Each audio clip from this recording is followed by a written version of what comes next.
I'll turn your levels down.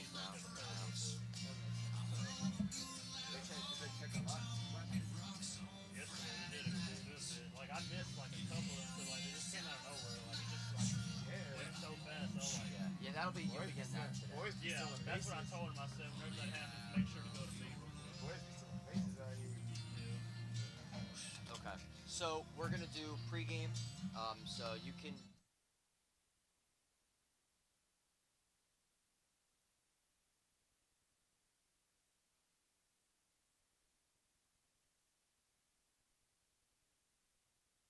A nurse at Scotland Health is a healer, touching patients' lives at every turn. An ally, working as a trusted teammate with the best doctors. A blower of bubbles, part child whisperer, part kid at heart. A winner, recognizing excellence through Daisy Awards. and of course, a caring friend. Scotland Health nurses are many things to many people. But to us, they're simply better by far.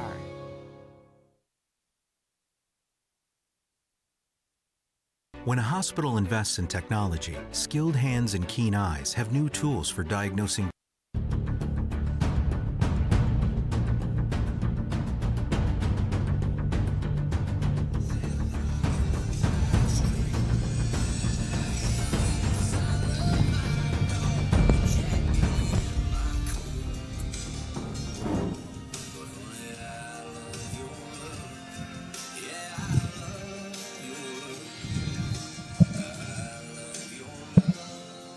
The opening weekend wraps up today here at Cox Field. It's the rubber match between UNC Pembroke and the Shepherd Rams here on a beautiful, sunny Sunday Super Bowl afternoon here in Pembroke, North Carolina. Good afternoon. Thanks for joining us here on the UNCP Sports Network alongside Dave Nguyen. I'm John Gross, and we'll take a quick break here for the national anthem. When we get back, we'll continue our pregame show and get you up to speed on everything you could expect to see in today's matchup.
Back here at Cox Field, we'll wrap things up today. It's been a fun series to start this 2020 campaign between UNC Pembroke and Shepherd. The Braves took the first game on Friday, 5-2 the final. Yesterday, a 4-2 win for Shepherd.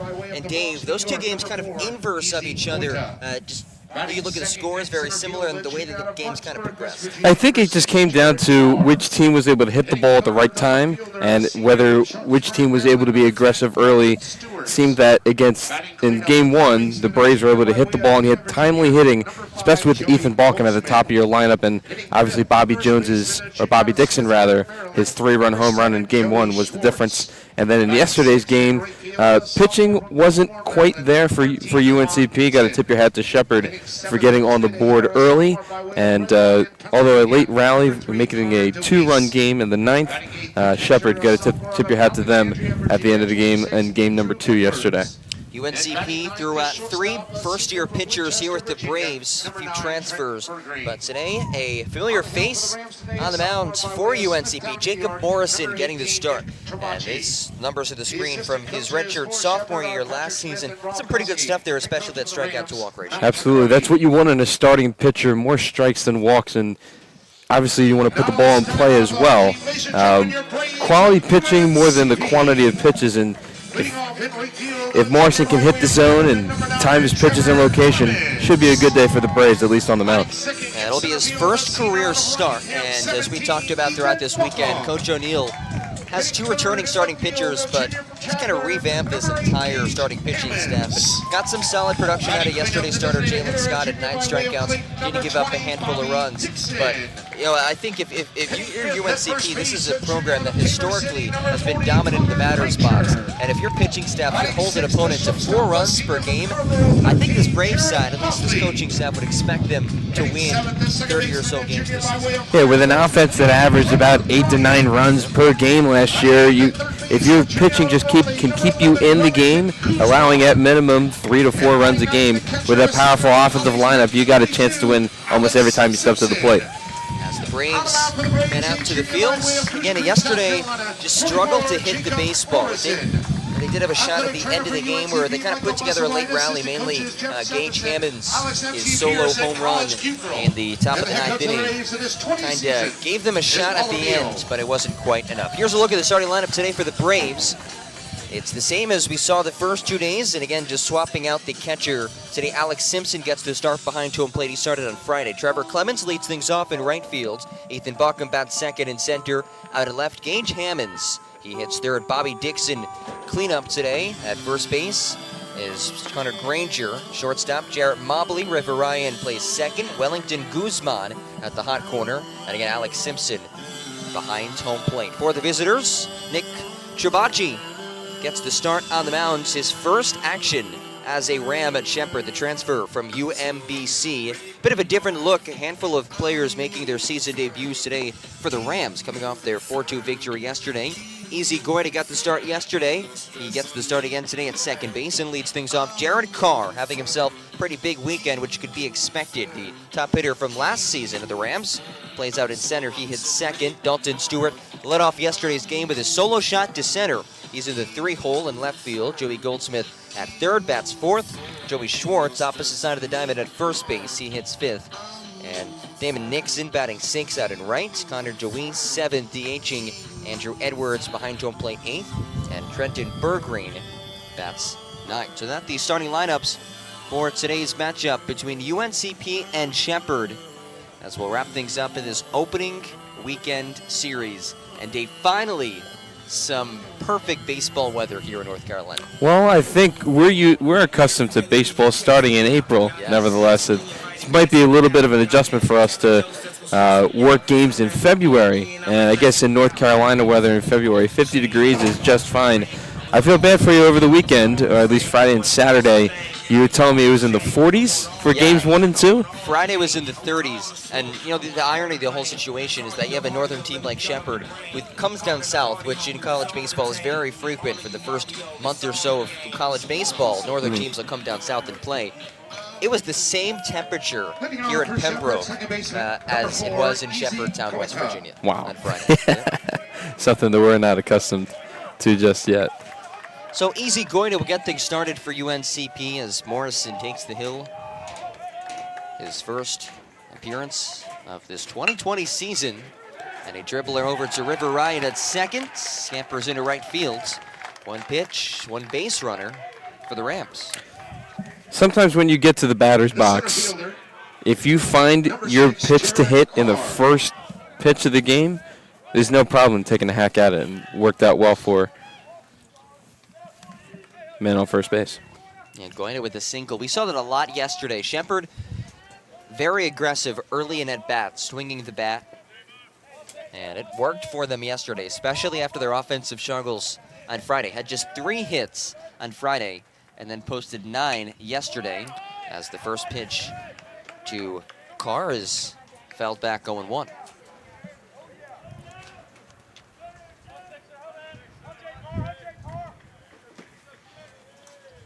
kind of waiting for these two offenses to explode, and obviously still early in the season, so batters haven't seen a whole lot of live pitching. But these were two top 10 scoring offenses from 2019. As Morrison nearly got Goida taking a big lead off at first. Looked like the Braves dugout really wanted that call. A good pickoff move there by Morrison. Got to keep the base runners on your toes.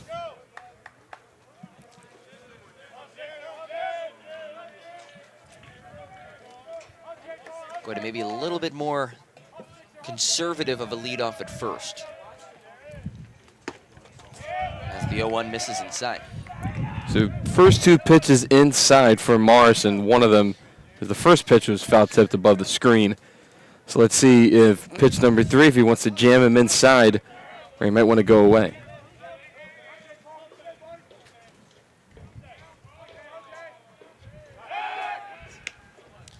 Again, Goida causing some concern in the mind of Morrison in the mount. Haven't seen a whole lot of aggressive base running this series. I think you just noted back to it. It's the first series of the season, trying to test different things throughout the year. Morrison hits the zone 1 and 2. All right. So first two pitches inside, it goes up and away, still in the zone for pitch number 3. So if you're Carr, you have an idea of if where he's going to pitch it, if he's going to throw it inside or outside in the zone. Morrison doing a nice job mixing up his location here. As he'll go back to first. I mean, Goida is getting in there by a hair. Another close call. Again, good job by Morrison early to try to hold Goida on first base.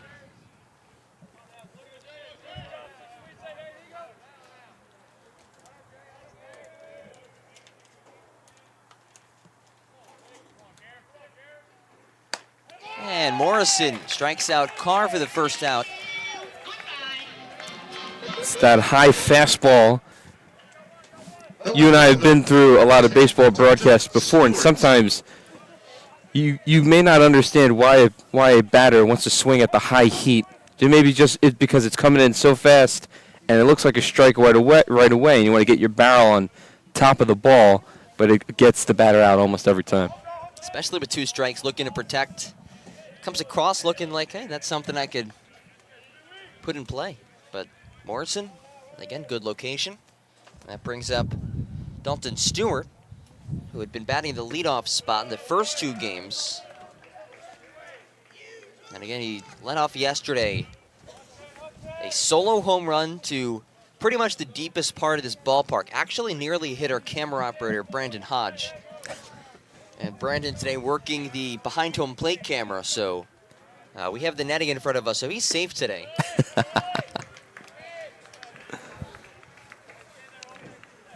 We do have Ian Ormsby out in center. One of the better cross country as well as track and field runners here at the school. Yeah. Later on, we'll talk about it's a big week in UNCP athletics this week. Oh man, it is going to be, and it was a big weekend. As Morrison again works ahead 1 and 2 on Dalton Stewart. So we went inside, and then got him with a breaking ball, and now he goes outside again. And knowing that of Stewart's power, probably doesn't want to pitch him a ball right down the heart of the plate. He probably wants to work the corners here. Simpson sets up outside. Trying to get Stewart to chase on the high fastball. The count works 2 and 2 with 1 on and 1 away. Goida on first, led off with a bouncing single to right field. I think with baseball, and you probably know just as much, every pitch is a battle, more in the mind rather than a physical battle.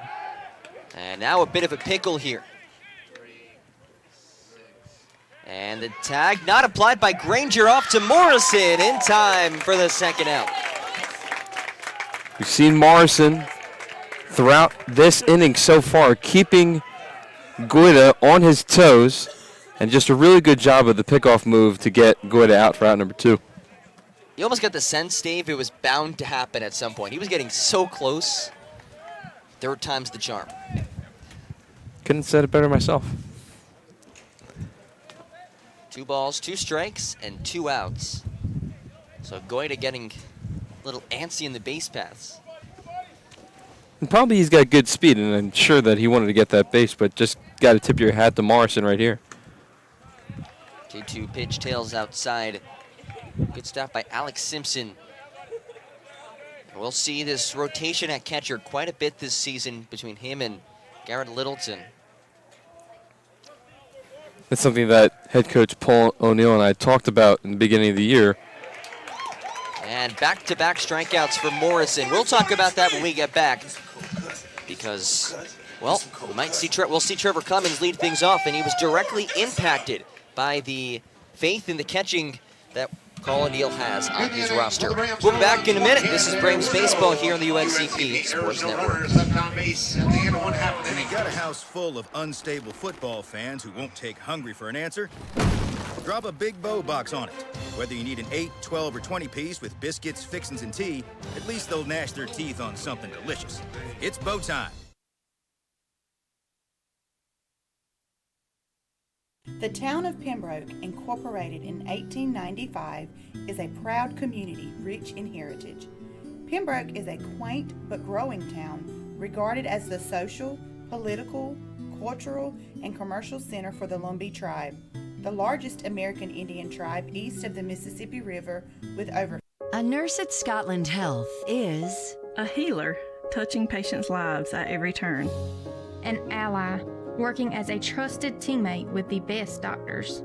A blower of bubbles, part child whisperer, part kid at heart. A winner, recognizing excellence through Daisy Awards. And of course, a caring friend. Scotland Health nurses are many things to many people. But to us, they're simply better by far. When a hospital invests in technology, skilled hands and keen eyes have new tools for diagnosing disease and making people better. At Scotland, we were the first in the region to provide 3D mammograms and robotic joint surgery, and the only hospital in the region to collaborate with Duke Health to offer both radiation and medical oncology for cancer patients. At Scotland, we invest in the newest technology for one simple reason: to deliver you closer care that's better by far. Trevor Clemens leads things off for UNCP after Jacob Morrison. A couple of strikeouts to end that top half of the first. Clemens, good start to the season. As expected, preseason all-conference selection is so far 2 of 7 this series, and he scored 3 runs. I think Trabachi gets the start. Transfer from UMBC. Clemens watches the strike, and at the end of the top half of the first, you were talking about the catching, which has had a direct impact on Clemens. Now he's able to play for day in the outfield. I think that's what head coach Paul O'Neill wants, is with as good of a bat that Clemens has in the lineup. He wants him in every day, and as good as a catcher he was, as he takes another strike. You want a powerful bat like that in the lineup, and it seems like so far, you probably know better than I do, that he's made it an easy transition to right field. It's not just been a success in the batter's box. Friday's game made some unbelievable catches for a guy who had been a catcher for his career, as he dribbles one off to short, and the throw is in time for Bergreen. Close call right there. He has some wheels. So a ground out to short for Clemens for the first out. Almost to get our first look at Ethan Baucom today. Reigning Conference Player of the Year. Consensus All-American.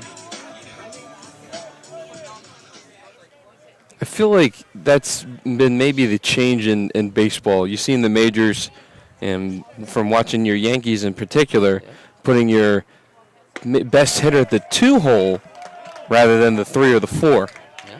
And what's been your thoughts about that? I mean, Baucom is clearly one of the best hitters in this Braves lineup. Oh yeah, not only this lineup, not only this conference, but in the country, as the 0-1 misses low. You mentioned the Yankees doing that with Aaron Judge, and Baucom's just going to get more at-bats now that he's hitting second. rather than either third or fourth in this lineup.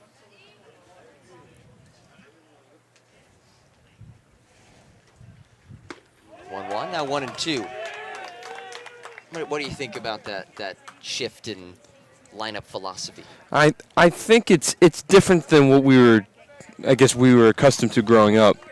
Because normally you'd have your first two guys are guys who are going to get on base. It's the 1-2 fouled away. First two guys in your lineup, you want to get on base, whether it's via a base hit or a walk, and then they have wheels. Your third batter in the lineup is normally your best hitter, and then your fourth hitter is normally your power guy. But I think there's a big thing involved in analytics for baseball than people have researched before, and if people are taking analytics rather seriously, I think one good example is Moneyball. That was the movie that was produced with the Oakland Athletics in the 2001 season. Yeah, just more bats, batting higher up in the lineup. And Baucom takes ball 2-2 count. And it also helps when you get a transfer like a Gage Hammonds, who has a big-time bat. You can put him in the 3 spot. You know he's going to perform. He had a solo home run yesterday. And then, of course, Bobby Dixon, another power hitter, batting behind him. 2-2 gets Baucom swinging and missing. And it was a drop third strike. But the tag is applied for the second out.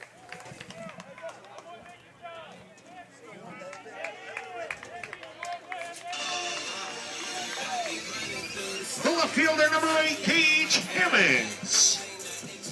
2 away for Gage Hammonds. As you noted earlier, Paul O'Neill is really excited to have a guy like this in the lineup. The reigning JUCO College Player of the Year, last time I checked.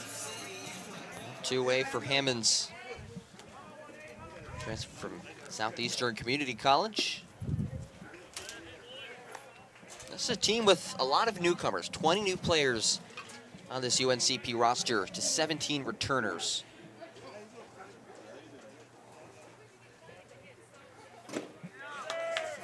As the 1-0 finds the zone 1-1. I think when talking to Coach O'Neill, that's probably a good balance you would like to have as opposed to not many new returners going. So there's a good balance of guys who have experienced the program, and for those who are new, there are a handful of guys who can teach the new guys that have come in about what UNCP baseball is all about. Obviously a proud tradition of baseball here at UNCP, especially recently under head coach Paul O'Neill. Did make the NCAA tournament last year, but it made the regionals the previous 2 years before that. And looking for a bounce-back season as Hammonds faces a 3-1 count. Lifted into foul territory. Could be catchable. And Schwartz couldn't track it down.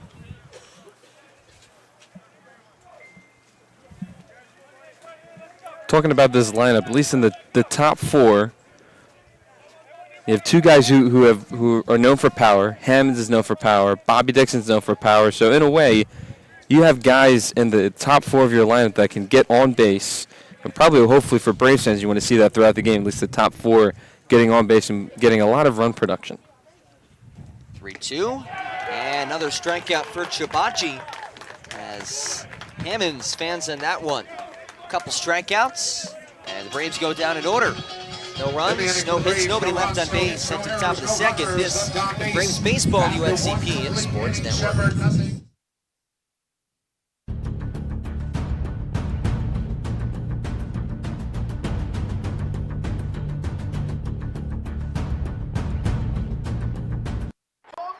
When you've got a house full of unstable football fans who won't take hungry for an answer, drop a Big Bow box on it. Whether you need an 8, 12, or 20 piece with biscuits, fixins, and tea, at least they'll gnash their teeth on something delicious. It's bow time. The town of Pembroke, incorporated in 1895, is a proud community. A nurse at Scotland Health is a healer, touching patients' lives at every turn. An ally, working as a trusted teammate with the best doctors. A blower of bubbles, part child whisperer, part kid at heart. A winner, recognizing excellence through Daisy Awards. And of course, a caring friend. Scotland Health nurses are many things to many people.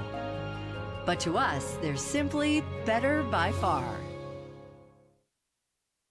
When a hospital invests in technology, skilled hands and keen eyes have new tools for diagnosing disease and making people better.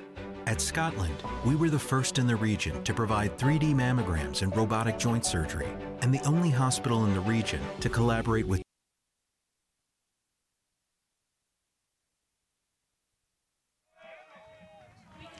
Joey Goldsmith gets things started at the top of the second.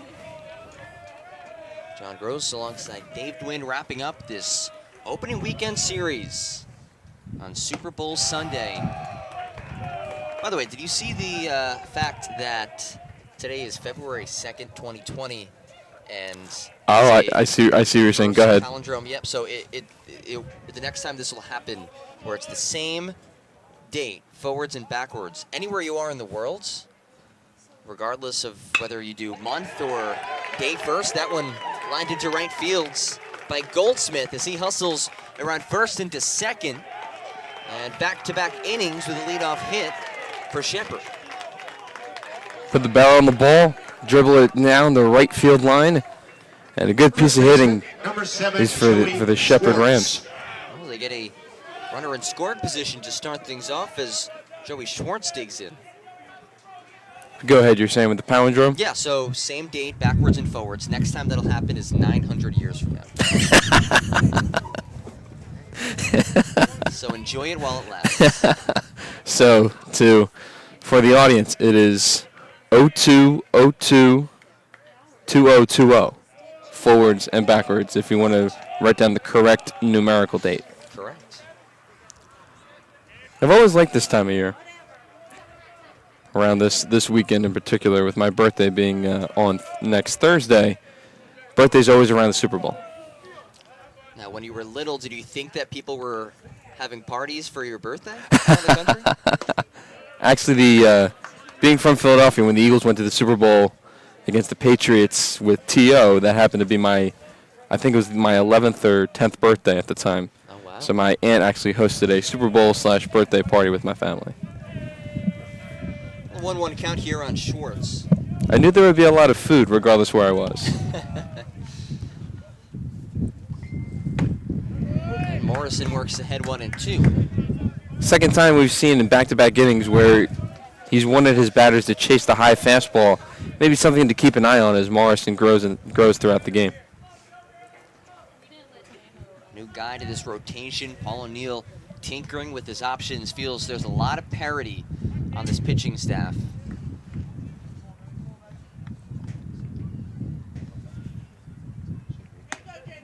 And the 1-2 didn't break enough, misses inside. I wanted to jam him inside, and if you're Morrison on the mound, try not to worry as much about the runner on second base. You want to try to get that first out, and from there you want to gain more confidence throughout the inning.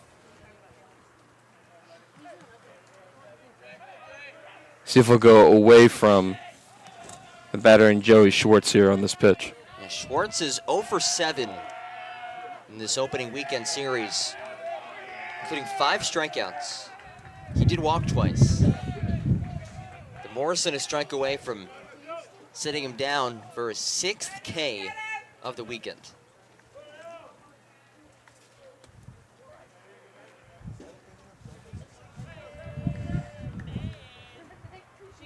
Jacob Morrison, another strikeout for the righty. That's 3, and that's the first out of the second inning.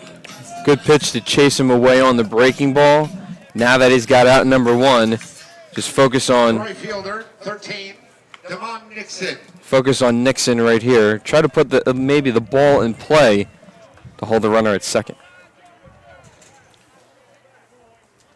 Goldsmith, the second base runner of the game for Shepard. They have 2 base hits. It was a single by Goida in the first inning, but then was caught at the base pass as Devon Nixon steps in, the lefty making his season debut.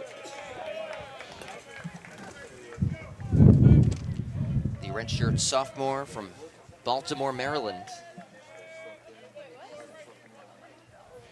You pretty familiar with the DMV area? A little bit. I've dabbled in the DMV area. moves 2-0. Been to D.C. a few times. Maryland.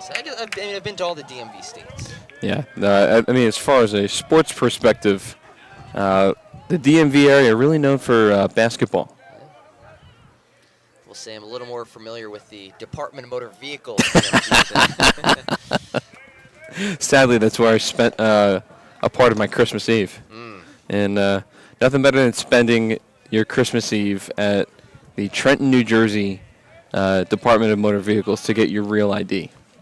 Gotta love it. There's the 2-0 to Nixon. Down at 2-1. Again with a high fastball away this time. Went inside first 2 pitches. See if he goes away. If I were Morrison, I'd try to go away, maybe a little bit low. Try and make him to chase on a breaking ball.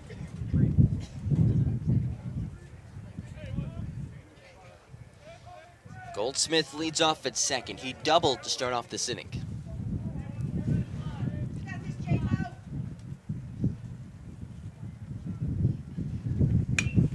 And that one lifted back over our heads and out of the stadium. So now that he went away in back-to-back pitches, let's see if he'll try to jam him inside. Maybe try to go off speed. Morrison has 3 strikeouts. Struck out 3 of the last 4 batters he's faced. Goldsmith on second, taking a pretty sizable lead off the bag. 2-2 for Morrison. Trying to get him to chase, and Nixon keeping his bat over his shoulder. So now with Morrison's approach here for this next pitch, he wants to at least put this ball in play. You don't want to have men on first and second with 1 out in the second inning, knowing how powerful this Shepherd offense is, as we saw in yesterday's game, or as you saw in yesterday's game, rather. Full count for Morrison. Drops it in there for strike 3. That's the 4th strikeout for Jacob Morrison, and a backwards K results in the second out of this inning. It's a big strikeout there. Now that he's got two outs, Hitter, number 3, Connor now just worrying about trying to keep the ball in the yard, either on the ground, in the infield, or in the air, the outfield. Trying to do a nice job, despite the leadoff runner, or leadoff batter in this inning, in scoring position. Connor Dewey steps in, his first appearance of the season.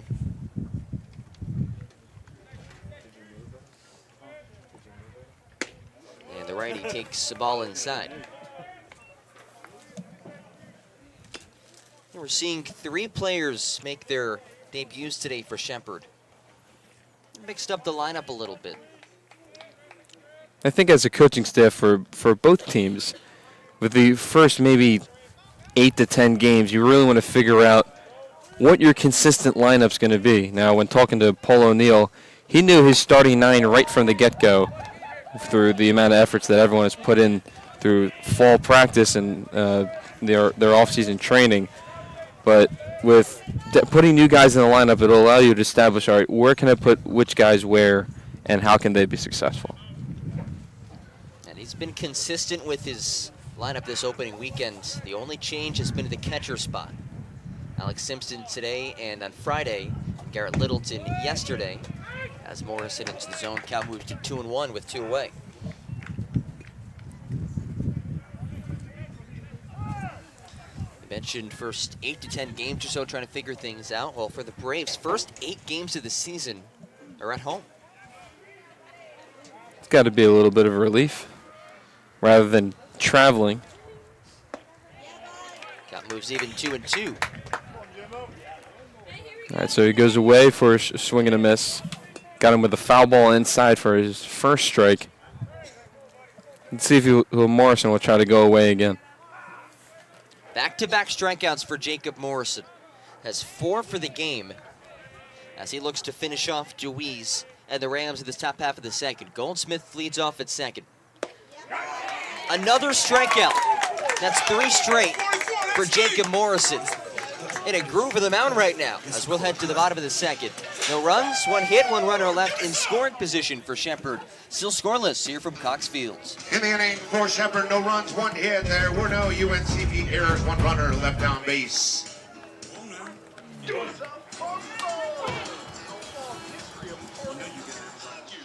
It's officially the holidays, and you've got a house full of unstable football fans who won't take hungry for an answer. So drop a big bow box on your pigskin powwow, because whether you need an 8, 12, or 20 piece with biscuits, fixins, and tea, nothing helps swallow tears of defeat like swallowing a bunch of fried chicken first. Now, when it comes to defending your lucky recliner, that's all you. Bojangles, it's bow time.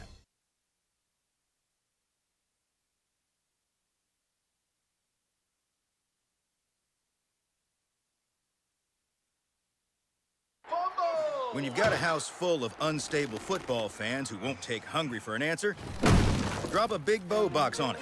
Whether you need an 8, 12, or 20 piece with biscuits, fixins, and tea, at least they'll gnash their teeth on something delicious. It's bow time. The town of Pembroke, incorporated in 1895, is a proud community rich in heritage. Pembroke is a quaint but growing town regarded as the social, political, cultural, and commercial center for the Lumbee tribe, the largest American Indian tribe east of the Mississippi River with over 58,000 members. The town hosts a variety of events during the year, none larger than Lumbee Homecoming, which annually brings in over 30,000 visitors. We welcome you to visit our unique town.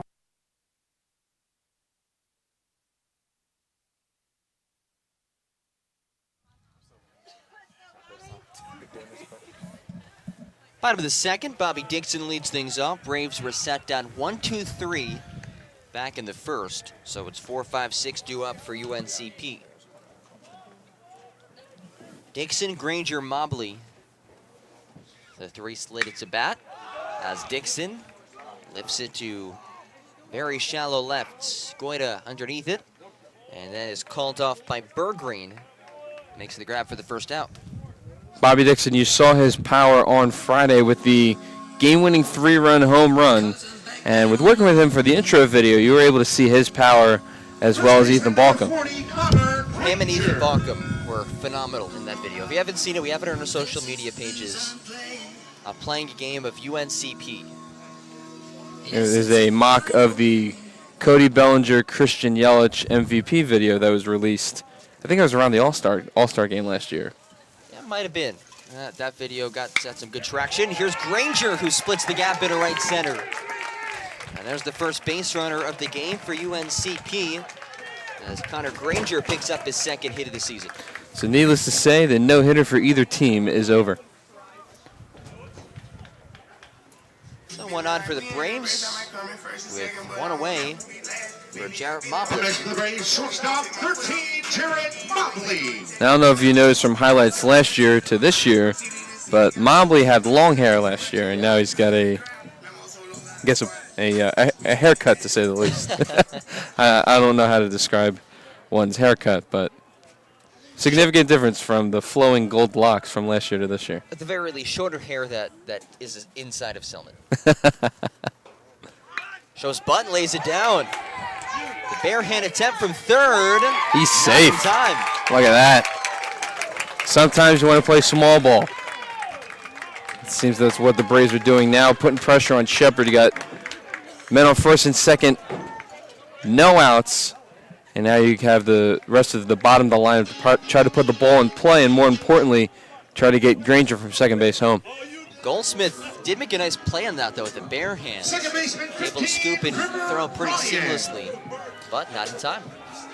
And maybe wanted to take advantage of the fact that the wind may have slowed the ball rolling down the third base line and allowing the bunt to go down successfully. Good job there by Mobley.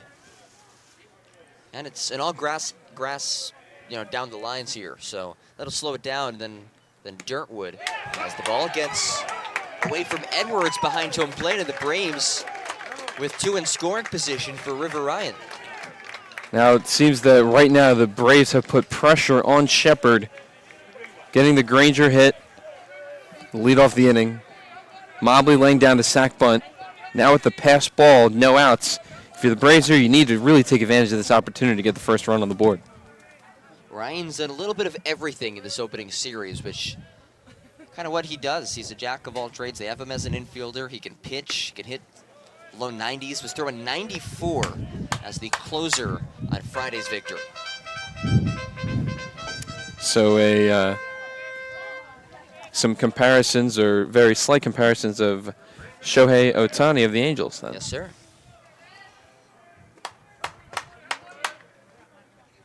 2-0. Ryan, well hit to right and carrying into foul territory for a very long strike one.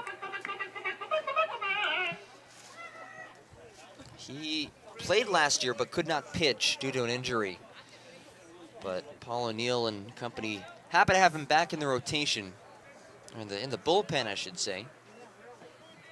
He started that game at second base, played second base through the 8 innings, and then came into the 9th and shut the door on the Rams. Sometimes that's just the beauty of baseball, when things like that happen. And again, a little bit behind in the breaking ball, 2-2. Now it went from an aggressive hitter's count to, I wouldn't say protect, but you need to be conscious, as he had both back-to-back foul balls in the last 2 pitches. Granger in third, Mobley second. Both reaching on hits.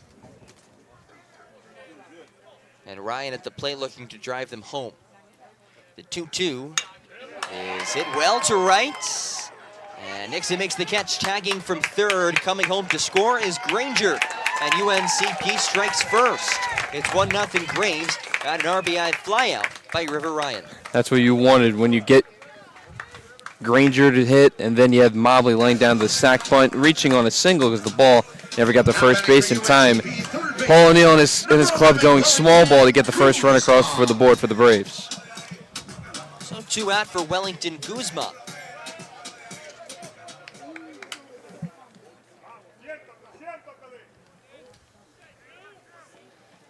Guzman, his first season here as a Brave. 0 for 5 of the season. Starts things off with a walk. 6'4", lanky guy, very athletic. Saw him make a great play at third base to end the game on Friday night. There's another weapon at the disposal of Paul O'Neill. He's looking to get that bat going now. Is going to retreats to second to cover. And jammed inside for strike one. I think that's something we'll see throughout the season, and the impact of the Latin American community and how big baseball plays in their lives. See that a lot in the major leagues, and has trickled down to the college level.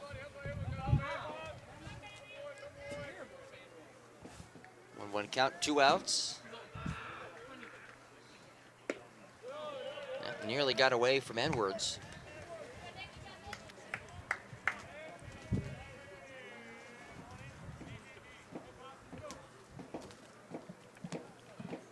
Mobley leads off at second. Reached on a bunt single down the third baseline. Right side of the infield's fairly open. I'm going to retreats and now moves to 2-2. Fastball that just blew right by him.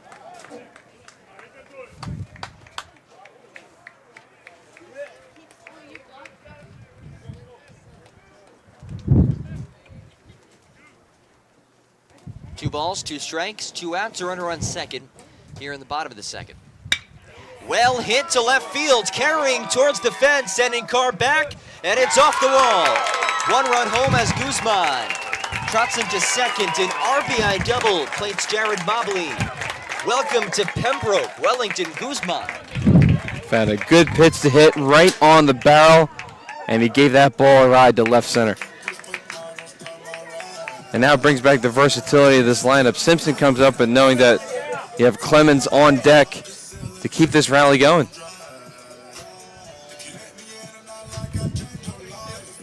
The catcher, 32, Alex Simpson. And an early mound visit. Trabachi looked good in the first inning, but 3 hits for UNCP here in the second. And a pair of runs coming home as well. And Guzman standing on second as the 8-hitter reaches via double, brings up Alex Simpson with 2 away. A very particular set of skills. Skills I've acquired over a very long career. As we're in this dugout or this mound visit, they played the Liam Neeson phone message on the movie Taken. I remember seeing that movie the first time in the theater, and I got to tell you, when Liam Neeson made that particular message on the phone, chills went up your spine, to say the least, for intimidation.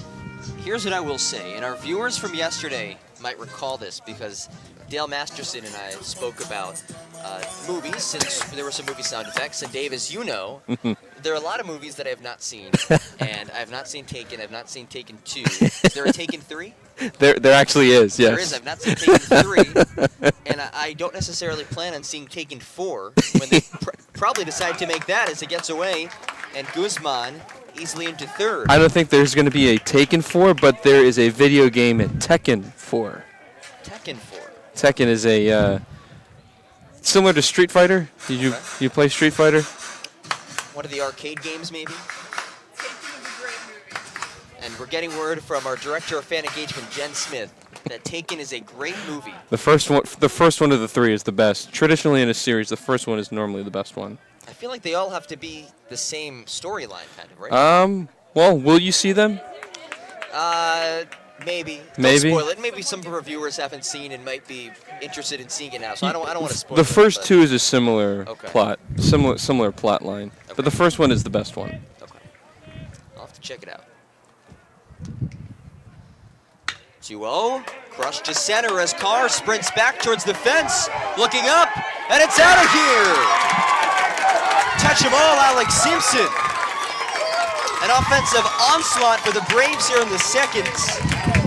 And UNCP takes a 4-0 lead on the two-run jack by Simpson.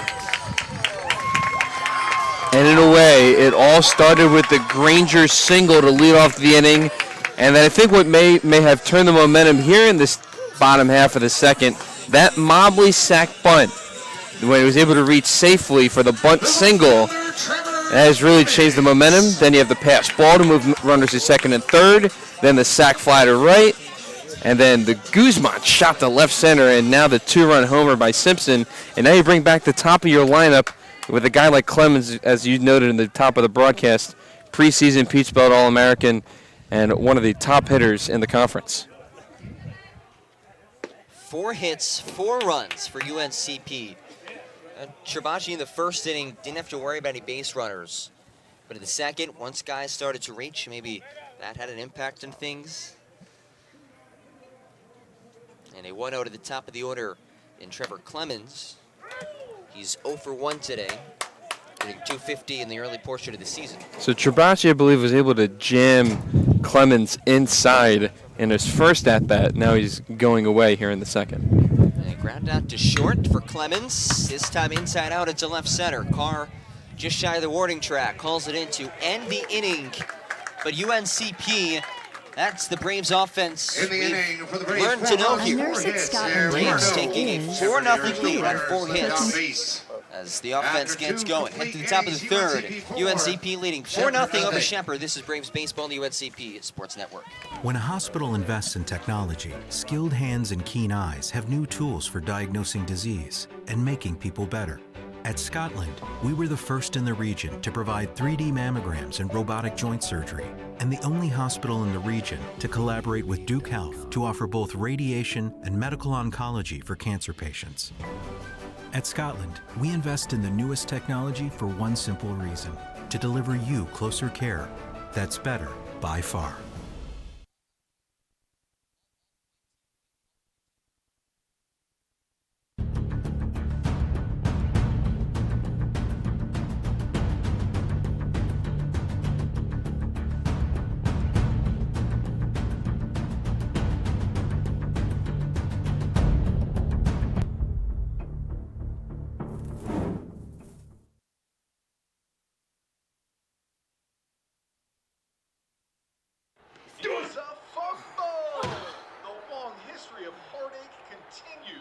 It's officially the holidays, and you've got a house full of unstable football fans who won't take hungry for an answer.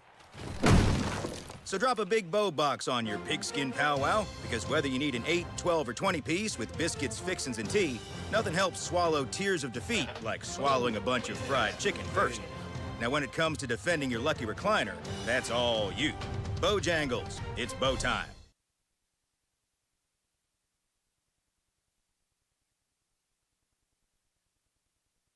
Andrew Edwards.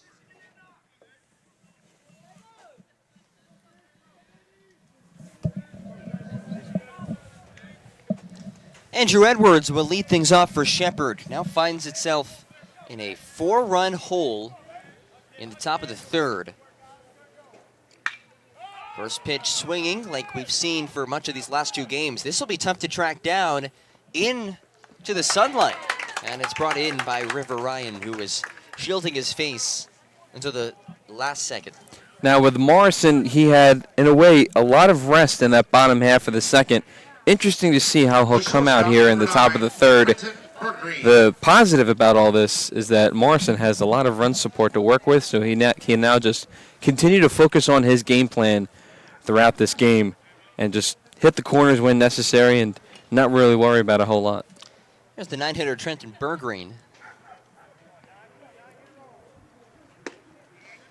Watches strike one.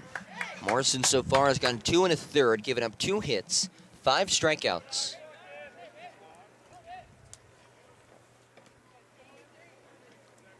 Showing some really good stuff out there. Is that the fastball working? So see if he'll mix it up. He's done a good job of trying to keep the batters honest on their toes, going inside and out, going away and inside. Bergreen is 1 for 6 on this opening weekend series. Dribbler backhand by Mobley at short. Throw in time, 2 away. Back to the top of the order for the Rams, second baseman, Easy Goita. Now with Goita back up, picked off back in the first inning. And Morrison knows that if Goita were to reach on base again and knows about his speed, would rather get him out traditionally rather than a pickoff move like he did in the first. Yeah, he went back to first a handful of times and was close twice, and then eventually got him caught in a pickle. Now, with the first 2 games here, since I was outside of Atlanta over the weekend, what did you notice about the first 2 games? Where the pitchers, at least for the Braves, they went about 3 or 4 before they went to the bullpen. Yeah. What was kind of O'Neill's strategy for the first 2 games? He gave both starters a little bit of a leash. Jalen Scott threw a good number of pitches yesterday, and the pitching was good, and they held Shepherd to just 4 runs yesterday. And as we talked about in the open, if the pitching staff can hold opponents to 4 runs per game or so, then this Braves team is going to have a lot of success this year, just given the offensive weapons that they have as count moves to 2-1 on Goita. Went away that time. See what he does here. Bounce to the left side of the infield. Guzman charging, flipping. Not in time. Goita hustles it out. That's an infield single. It's one of those things with the grass, and probably the wind may have had a little bit of effect of it too. Ball came slowly to Guzman at third, and to charge it as quick as he could. But in the end, Goita using his speed and once again is on base for the second time in this game. So 1 on with 2 outs for Jared Carr, the center fielder, who is 0 for 1 today. 3 for 10 of the series, a pair of RBIs. Takes the first pitch away. So down at Clayton State, and we talked about big weekend for UNCP athletics, men's and women's basketball teams. They split yesterday, right? They did. The women's team had a really good effort. In the first half, they had a 28-26 lead at the end of the first half. Ooh, inside. But when we saw Clayton State, as far as basketball goes, back in December, the women's team in particular likes that full court pressure, half court pressure, and the press really bothered the Braves in the third quarter. And at one point, they were getting outscored 14-0 with 5 minutes into the third quarter, and that was ultimately the difference maker in the game. They're certainly playing better, and of course the men's team continues to roll. Another double-digit point victory yesterday. We've run into it for the men's side. We've run into a lot of times where they've had a 20-point lead, and something that head coach Tony Jones wants them to do is, stay the course and not get conservative. Slap to short, just under the glove of Mobley, but he's able to scoop it and step in the bag at second to end this top half of the third. One runner reaches, but no runs come across on just one hit as we head to the bottom of the third. Braves lead at 4-0 here on the UNCP Sports Network. When you've got a house full of unstable And then- football fans who won't take hungry for an answer, drop a big bow box on it. Whether you need an 8, 12, or 20 piece with biscuits, fixins, and tea, at least they'll gnash their teeth on something delicious. It's bow time. When you've got a house full of unstable football fans who won't take hungry for an answer, drop a big bow box on it. Whether you need an 8, 12, or 20 piece with biscuits, fixins, and tea, at least they'll gnash their teeth on something delicious. It's bow time. The town of Pembroke, incorporated in 1895, is a proud community rich in heritage. Pembroke is a quaint but growing town regarded as the social, political, cultural, and commercial center for the Lumbee tribe, the largest American Indian tribe east of the Mississippi River with over 58,000 members. The town hosts a variety of events during the year, none larger than Lumbee Homecoming, which annually brings in over 30,000 visitors. We welcome you to visit our unique town and encourage you to read and learn more about Pembroke.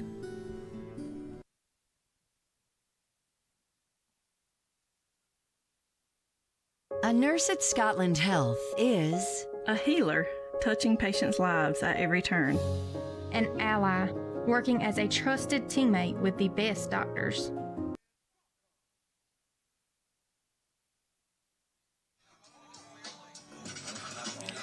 Ethan Baucom leads things off for the Braves. It's 2-3-4 due up as the heart of this UNCP lineup will look to continue to do damage, coming off of a 4-run bottom of the second. And Baucom well hit to third. A hot shot off the glove of Goldsmith, and the shortstop Bergreen making a strong throw in time for the first out. Good job by Bergreen, not only to make the play, but the backup behind his third baseman. Good defense right there by the Shepherd infield to get out number one. Very hard hit ball there, hit by Baucom. Oh, they have the shift on, and they've not been afraid to shift. As you see Easy Guena, the second baseman, playing way to the left of second base with Gage Hammonds up. What's your opinion about the shift? I mean, I'm a fan of it. It works. That's it. Only ask because growing up in Philadelphia, there was always a shift on Ryan Howard. Yeah. And, he would always hit it to the right side of the infield as a left-handed batter. So every once in a while, if he was maybe a little bit faster, if he just laid down a bunt down the third base line, then he probably would have had maybe more hits than he did for his career. I think in a way, I think fans want to see a little bit more offense. I mean, nothing against the shift, but it kind of depletes the amount of offense that can happen in a baseball game. Well, it's funny because yesterday, actually on the broadcast, I proposed that exact idea to Dale. Mm-hmm. Why don't teams just bunt away from the shift? As Hammonds chops it foul again, 0-2. But, how can you come up with a rule against playing shifting? Playing a good defense, right? Right. Where you're going to tell, okay, you can only have a X number of players on one side of second base? I don't know. I remember as a youth. 0-2, smoke to left field, and that ball is way gone for Gage Hammonds. His second long ball of this opening weekend series. Second home run of the day for the Braves. And it's 5-0 UNCP. Just the power of this lineup. Hammonds, the former JUCO Player of the Year, showing his power today and giving the Braves a comfortable 5-0 lead. And you could tell off the bat there, just hit the barrel, and that was way gone. And Tribacci laboring a bit in the mound now. 5 hits, planting 5 runs for UNCP. And you could shift all you want, but a shift won't stop that. Not at all. Maybe Bo Jackson's speed in center when he was with the Royals, when he climbed up the wall for the All-Star game. That is possible. Probably one of the best athletes in professional sports. And Dixon puts a charge in, fouled on the third base. I would agree with you, and you always have to wonder if he hadn't gotten injured in the NFL, what type of player could he have become? Because he, great player regardless, but I just feel he had more to give there. I don't know about any other a third athlete, but I feel like him and Deion Sanders are the only two athletes to make an all-star appearance in two Major League sports. Yeah, not sure many others, if any others. I mean, we've seen some successful two-sport athletes. Charlie Ward, Florida State, won the Heisman, and then played for the New York Knicks in the NBA. Didn't even play in the NFL. Or as foul ball down the left field line. You remember the tight end for Notre Dame, Jeff Samardzija. Yes. And he ended up being a pitcher for the Cubs, the Giants, among other teams, and the White Sox. And I'm really pretty good sure for the Cubs. I remember, really good pitcher. He was Brady Quinn's favorite target. Some good Notre Dame teams. And a strikeout for Chibachi as he sets down Dixon in an off-speed pitch, 2 away. It was only fitting that we talk a little bit of football on Super Bowl Sunday. Yes, absolutely. Pat Mahomes, he was known as a great baseball player back in the day. Father played. Of course, yeah. Can't recall which teams that his dad played for. If he was on the Expos for part of his career. The Montreal Expos.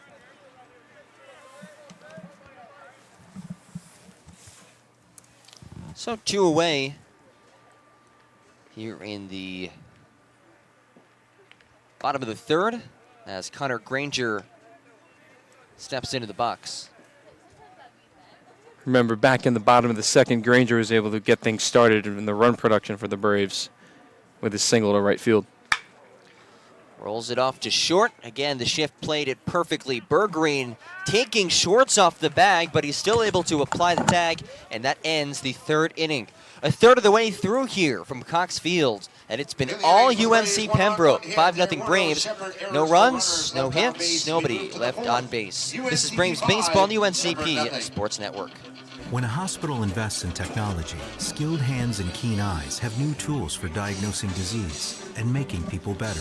At Scotland, we were the first in the region to provide 3D mammograms and robotic joint surgery, and the only hospital in the region to collaborate with Duke Health to offer both radiation and medical oncology for cancer patients. At Scotland, we invest in the newest technology for one simple reason: to deliver you closer care that's better by far.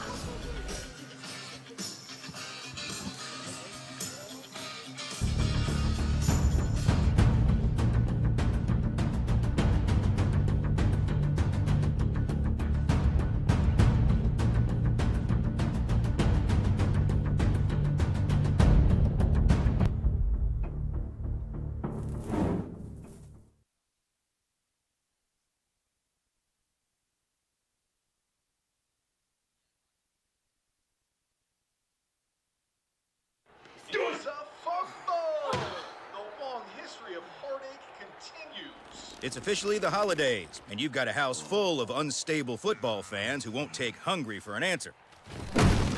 So drop a big bow box on your pigskin powwow, because whether you need an 8, 12, or 20 piece with biscuits, fixins, and tea, nothing helps swallow tears of defeat like swallowing a bunch of fried chicken first. Now, when it comes to defending your lucky recliner, that's all you. Bojangles, it's bow time.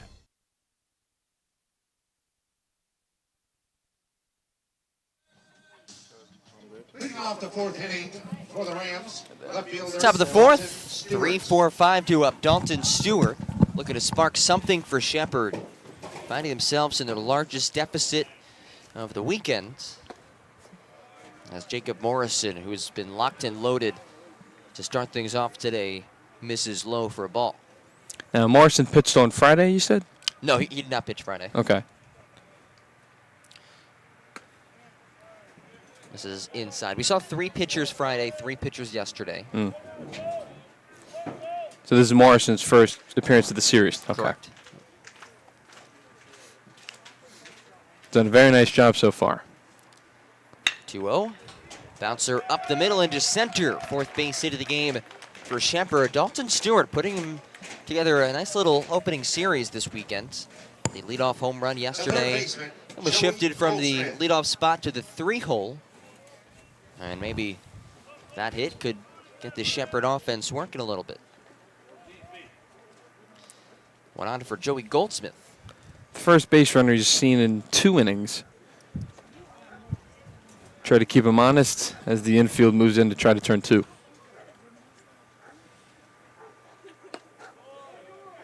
First pitch down for ball. Not much of a lead for Stewart over at first. We saw the pickoff move of Morrison. It's pretty lethal for a righty. Probably why Stewart only has a modest lead over at first base. A little high and in for ball 2 on Goldsmith, who is 1 for 1 today with a double. He ended up being stranded on second. Now a mound visit. They take a mound visit, but John, you are a graduate of Penn State University, and it is clear that you are a bigger college football fan than an NFL fan, but 1, will you be watching tonight's game, and 2, do you have a dog in the fight? I will be watching tonight's game, that's for sure. Okay. Do I have a dog in the fight? Or is there something that you're rooting for that's maybe not necessarily a big part of the game? Well, it's a big part of the Super Bowl experience. That's the commercials. I love the commercials. Likewise. I need to see good commercials. I feel like they've been lacking the last couple of years. I 100% agree. Yeah. So this year, I'm looking forward to something creative, something funny, something memorable. Because there are those commercials that, we'll look back upon 10 years from now and say, oh, I remember that commercial. That was a great commercial. I think I feel like that hasn't been the case the last couple of years. I think the one that stood out to me, do you remember, I think it was maybe an Acura or an Audi commercial where the little son was dressed up in this Darth Vader Star Wars outfit? I do. That was great. It's probably one of my favorites. So out of the mound visit, another ball delivered by Morrison. And for the first time today, a 3-0 count from the righty. And we'll have fans know that there's some action in the Braves bullpen. Up next for the Rams, first baseman, Joey Schwartz. Looks to be Darren Bowen, the 6'3 freshman out of St. Paul's, North Carolina. He was up and throwing yesterday in the bullpen a little bit, didn't enter the game. And after the 4-pitch walk, it's runners in first and second with nobody out for another Joey Schwartz. If you're Morrison right here, you're in a bit of a jam. You want to put the ball at least on the ground, allowing your infield to turn 2 rather quickly for you to put some ease on you in this inning. First pitch misses low. And also the fact that you have a 5-run lead. Obviously, you don't want to give up any runs, but at least if Schwartz puts the ball in play, like you said, you have a chance to make some plays. The pitch count of 48. I don't know how long O'Neill wants his pitcher Morrison to go. It's good to have someone warming up just in case of an emergency. And that snaps a streak of 5 straight balls delivered by Jacob Morrison. That's another thing. I think when you and I were involved, I was in a professional league last year, and managers typically want their pitch to go to 5-6 innings, unless they're running into a high pitch count. Is that something that we're going to notice? Maybe something a little bit less in the college baseball game, maybe 3 or 4 innings for their starter, and especially early in the season, guys' arms just aren't necessarily there yet as Morrison works ahead 1 and 2. It was a bit of a surprise yesterday. We saw the starter for Mitchell Wilson, the starter for Shepherd yesterday. He went 7 strong innings. It's a guy who last season did pitch 5 complete games, but regardless, something that Paul O'Neill commented post-game yesterday, how their pitcher went 7 innings this early in the season.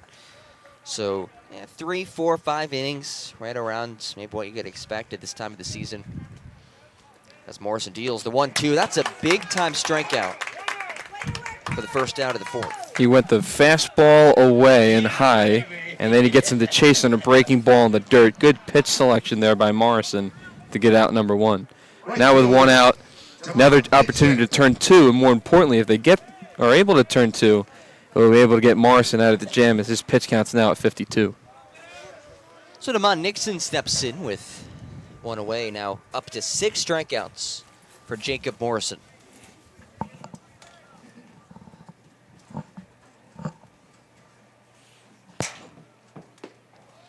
Nixon watches strike 1.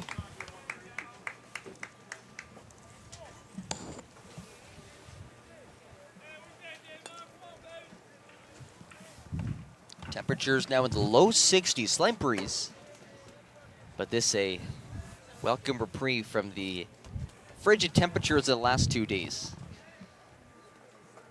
And finally some sun. Not a cloud in the sky. And in a way, a Carolina blue sky. Yes. A 1 lifted back and nearly over the netting. That was just a couple inches away from possibly coming our way. I think that's another thing that baseball has implemented.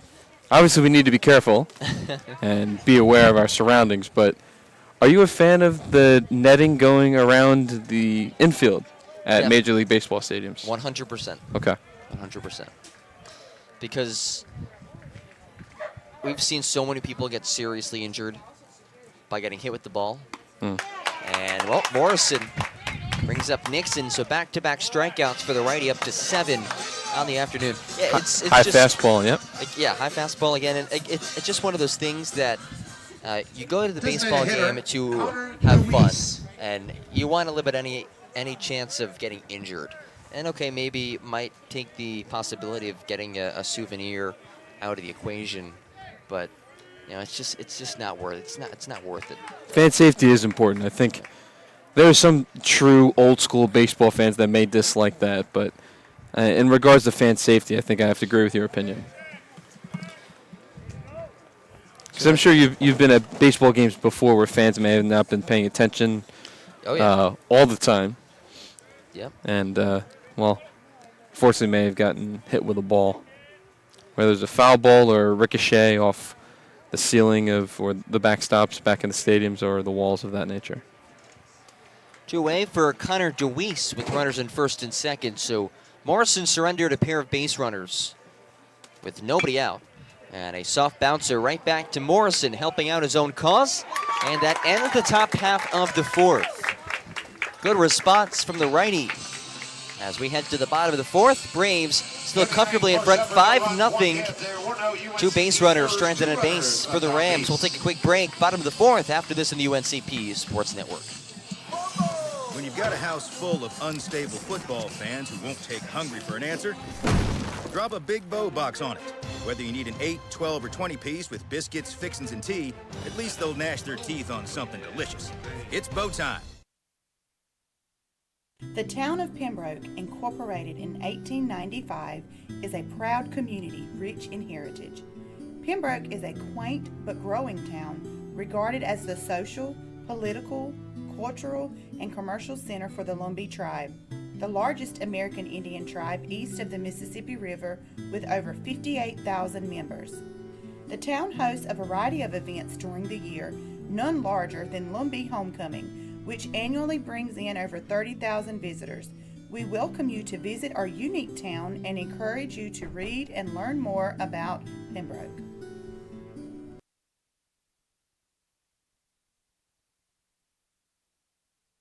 A nurse at Scotland Health is a healer, touching patients' lives at every turn. An ally, working as a trusted teammate with the best doctors. A blower of bubbles, part child whisperer, part kid at heart. A winner, recognizing excellence through Daisy Awards. And of course, a caring friend. Scotland Health nurses are many things to many people. But to us, there's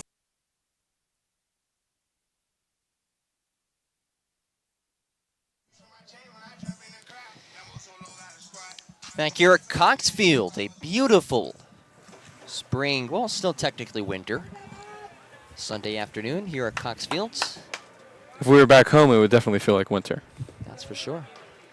That first pitch hops in the dirt, kind of right along the neck of Jared Mobley on the bounce up. As both of us being Northeast guys, we're not used to weather in February in the 50s and 60s, and I think when we came back from Christmas, the first week we got back here, first couple days were in the 70s. And Mobley strokes one into center. Carr hustles in, makes the grab for the first down. Yeah, it's supposed to be in the 70s again this week. Mid-60s, low 70s. Of course, UNCP back in action. I mentioned this on yesterday's broadcast, but just a reminder to all of you Braves fans out there, Wednesday's scheduled game against Queens has now been moved to Tuesday night at 6 p.m. Tuesday, and it, I guess, puts a little bit of ease on the athletic staff here, because there would have been 4 events going on Wednesday. There was the baseball game now moved to Tuesday. We have a softball game on Wednesday, and men's and women's basketball against Flagler on Wednesday night. Correct. First pitch to River Ryan is softly tapped away foul.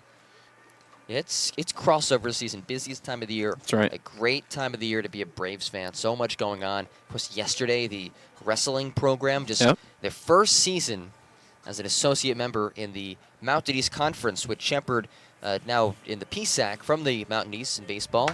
UNCP winning the conference yesterday. Big congratulations to head coach O.T. Johnson and his staff. And one of our camera operators, and Jonathan Miller. Yeah, Jonathan Miller, one of our interns, runner-up at his weight class. Did you ever participate in wrestling? I did not. You wouldn't have wanted to. I did, I think, in the 3rd or 4th grade. 1-1, just under the legs of a leaping Harabachi in the mound. And that's a single for River Ryan. So Travacci able to avoid getting hit by the ball, but it does put a base runner up. So now I think that's 3 straight innings where the Braves were able to get a base runner on with 0 or 1 out. Try to put more pressure on Shepherd. Good job by Marson to get back out of the bottom of the 3rd in the last, or top of the 4th rather. Now Braves trying to put more pressure with the 5-0 cushion. Wellington Guzman steps in after a monster shot to left center that hopped off the fence. Now shows butt and lays it down. Goldsmith scoops, throws in time for the second out. Perfectly executed sack bunt. He had the RBI back in the 4-run inning for the Braves in the 2nd. He's had 2 really good at-bats. And as you saw throughout the first 2 games, he's got a really strong arm at third base. So 2 away for Alex Simpson with a runner on second. At a home run. And now we'll dig back in, looking to follow that up with a runner on second.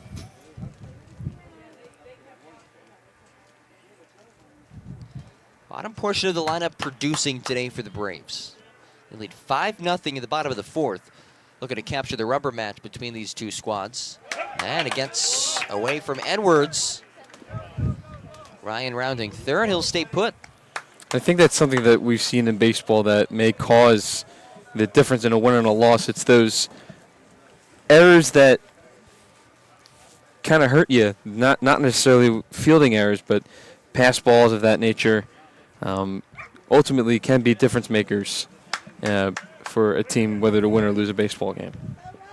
I've seen a couple of balls get away from Edwards. Some balls spiked in the dirt by Travacci. Good stop there, though, by the backstop. And moves to 2-0.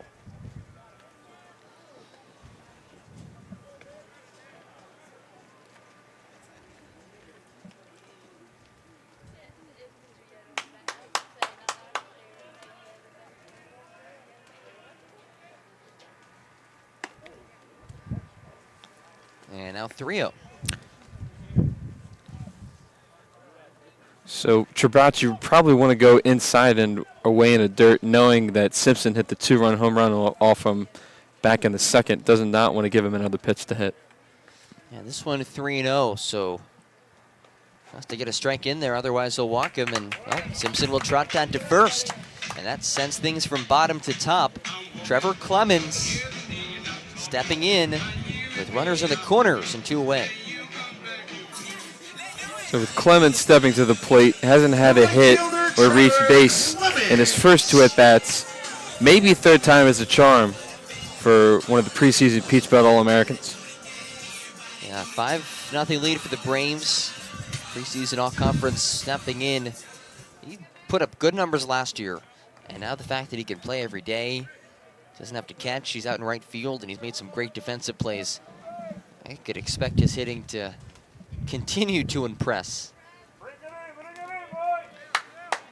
Now, these past 2 games that you saw here, did Clemens have a good jump in right field whenever a ball was hit to him? Oh, yeah. He made 2 phenomenal snags out in right on Friday night's game. Friday morning's game, I should say.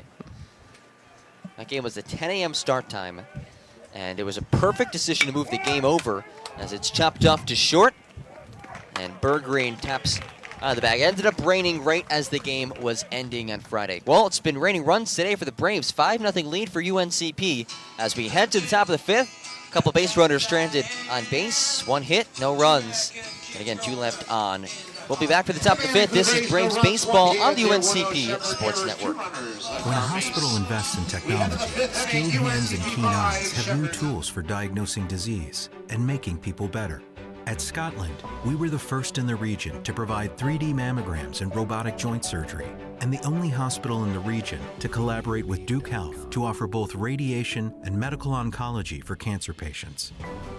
At Scotland, we invest in the newest technology for one simple reason: to deliver you closer care that's better by far.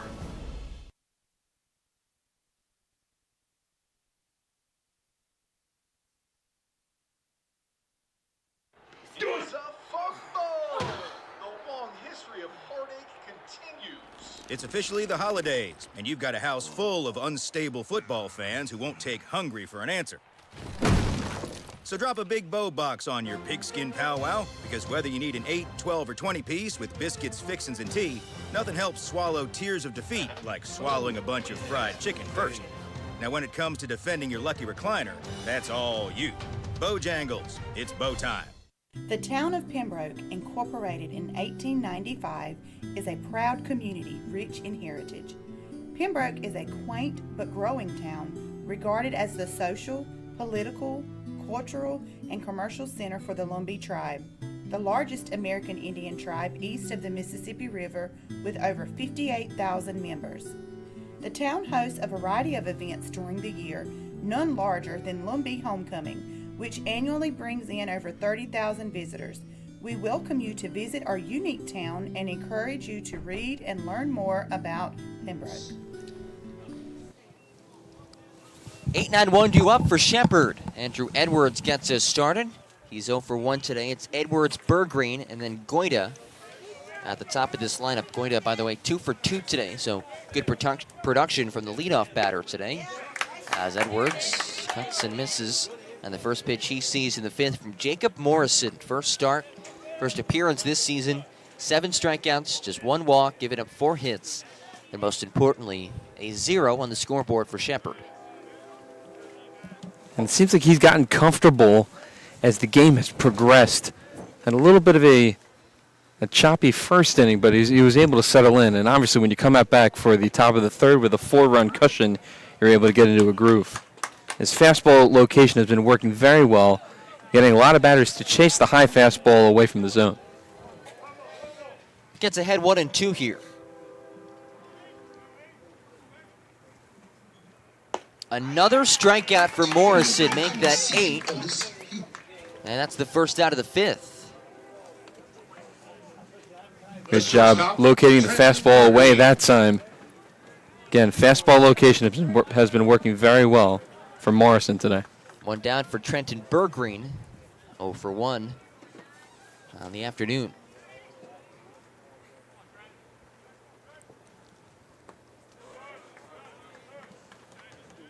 We saw 9 strikeouts yesterday from Jalen Scott. And so far, 8 for Morrison. There's some light action in the Braves bullpen. We'll see how long Morrison's able to stay in there, but either way, the Braves starting pitchers this weekend did a good job of attacking the zone. That one lifted back over our heads out of play. It was in the dirt for ball 1. That gets him to chase on a foul ball. Let's see if he'll try to go inside here for pitch number 3. 1 ball, 1 strike, and 1 out. Good location there towards the bottom of the zone. 50-50 call. And it's something that some pitchers like to do, and they try to establish the corners where the umpire will call their strike zone, and then they determine whether they want to move in or out and still get that strike call. A couple guys I ran into last year with professional ball, one guy in particular, he would always try to establish the corners, and then as the game progressed on, he would move in and he would locate out, maybe a couple inches off the corners to see if he would still get that call. And Bergreen flips his bat to the dugout. A 5-pitch walk issued by Jacob Morrison. That's the second walk drawn by a Rams batter. So top of the order now, Easy Goida.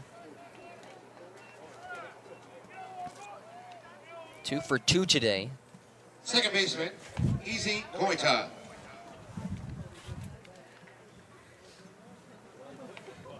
Archie Hall, the home plate umpire, making the balls and strikes calls. David Mabe in the field.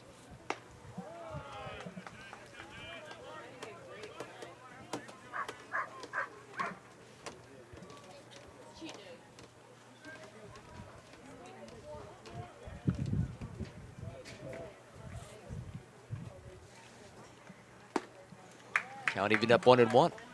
Chasing with the high fastball away that time, and a little bit of an odd stance there by Goida. He was kind of crouched in the box before he was able to ready to load the swing. I think it's pretty tight in there, and as Dale Masterson said yesterday, shrinks the strike zone. That's a tongue twister. Say that 10 times fast. And I believe that's probably one of the difficulties of trying to pitch to Jose Altuve as well. I mean, before this whole Astros thing, right, was able to Are we break out talking into the trash news. can or no trash can? Or the what is a button? That alleged buzzer. Buzzer. Has not been confirmed as Goida fouls it back. At the same time, it wasn't denied. Kind of odd, and if you're a Dodgers fan, you probably are feeling it the most. That is for sure. 1-2 count, 1 away. Runner on first is Bergreen, reached via walk. Easy Goida at the plate, a pair of singles. And that finds his back.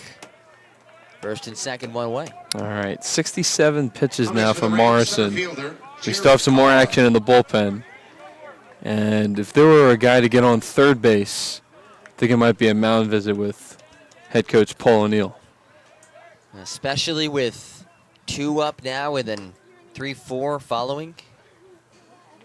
Getting to the meat of the order, you do not want to get in trouble here. And good job there by the shortstop, Jared Mobley, trying to calm down his starting pitcher.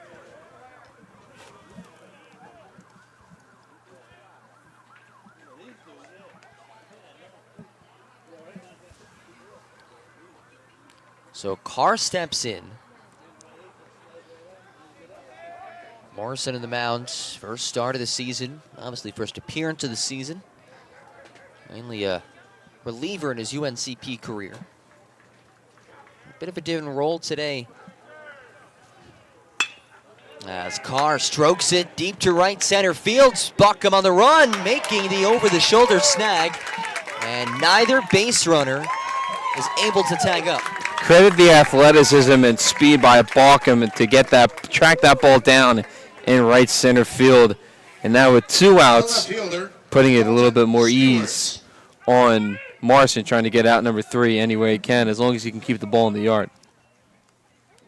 So Ethan Buckham, we know what he can do in the batter's box. And just showing a glimpse of what he can also do in the field. Always nice to have speed in the outfield. That's for sure. And 3 outfielders with tremendous capabilities in the batter's box as well. Hammond, Buckham, Clemens make up the top 3 of this lineup. So first and second for Dalton Stewart with now 2 away. And if you're a Shepherd right here, I don't know how many times you're going to get an opportunity to get base runners, especially with runners in scoring position the way Morrison's been pitching. This might be the best inning with a high pitch count of now 71 to try to get 1 or 2 runs across home plate. And they had a situation with runners in first and second and 1 out, but Morrison was able to get out of that. But like you said, with that pitch count working up a bit, maybe Morrison losing some of his steam. And you're at 3, 4, 5 here, but with 2 outs, it's up to Stewart to keep this inning rolling for Shepherd. 1-0. Hits the zone 1-1. Braves scored 4 runs in the bottom of the second, and then tacked down another in the bottom of the third. Not only just putting 4 runs on the board, but it was the small ball initially by Paul O'Neill and his staff to try to get runs across the board. The sack bunt single by Jarrett Mobley. No, we've also seen 2 home runs today for the Braves. 4 home runs in this opening weekend for UNCP.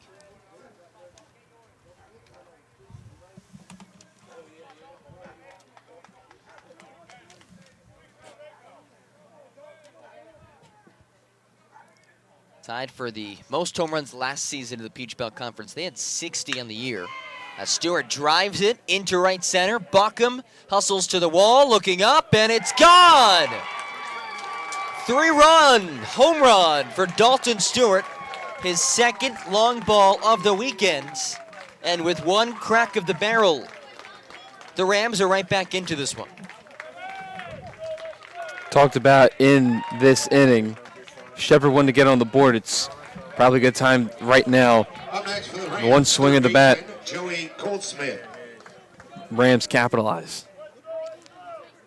So a 2-out, 3-run jack to right center. As Clemens and Buckham just ran out of real estate. And Joey Goldsmith, who's 1 for 1 today, he doubled and walked, has a chance to keep things rolling for the Rams offense. If you're the Braves, you want to check on and see if that arm in the bullpen's ready, just in case he comes in. So you want to maintain this lead. This might be Morrison's last batter. There's a strike. Getting the chase off speed in the dirt. Anticipated a fastball, and instead he goes off speed into the dirt. It's all about that approach when you're a batter going into the batter's box. And he works ahead 0-2. I'm talking to a handful of guys. If you don't have an approach when you get into the batter's box, if you're not looking for a particular pitch, you may have lost the battle before you even step into the batter's box. 0-2, 2 outs, misses low. It's actually what Paul O'Neill was kind of talking about in the postgame yesterday. Said, listen, we were making adjustments. We went through the lineup once, went through it twice, went through it a 3rd time, and our guys just were not making adjustments. And he said he wanted to see his guys make some changes in their approach in the batter's box today. And so far, it's worked for UNCP. 5 runs, 6 hits. Count moves even 2-2. Does go fastball upstairs. Tried to get him to chase a little bit, and good job by Goldsmith not to bite on the high fastball.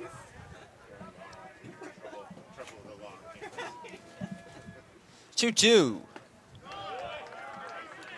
This is down, and the count runs full. All right, so now you're expecting a pitch from Morrison here to try to put the ball in play.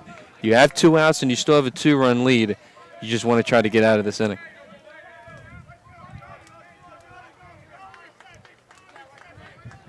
Three-two count, 2 away.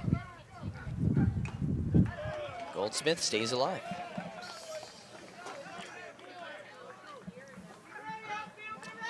It's taken until the 5th, but Shepherd jumping right back into this one.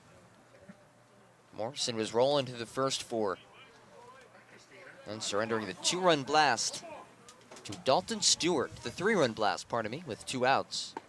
And he fans another batter. That could be it for Morrison, but it's his 9th strikeout as he matches Jalen Scott's starting performance yesterday. But a 3-run blast by Dalton Stewart has made this one a ball game. It's 5-3 Braves midway through today's matchup. Rubber match between UNCP and Shepherd. Back after this on the UNCP Sports Network. A nurse at Scotland Health is a healer, touching patients' lives at every turn. An ally, working as a trusted teammate with the best doctors. A blower of bubbles, part child whisperer, part kid at heart. A winner, recognizing excellence through Daisy Awards. And of course, a caring friend. Scotland Health nurses are many things to many people. But to us, they're simply better by far. When a hospital invests in technology, skilled hands and keen eyes have new tools for diagnosing disease and making people better. At Scotland, we were the first in the region to provide 3D mammograms and robotic joint surgery, and the only hospital in the region to collaborate with Duke Health to offer both radiation and medical oncology for cancer patients. At Scotland, we invest in the newest technology for one simple reason: to deliver you closer care that's better by far.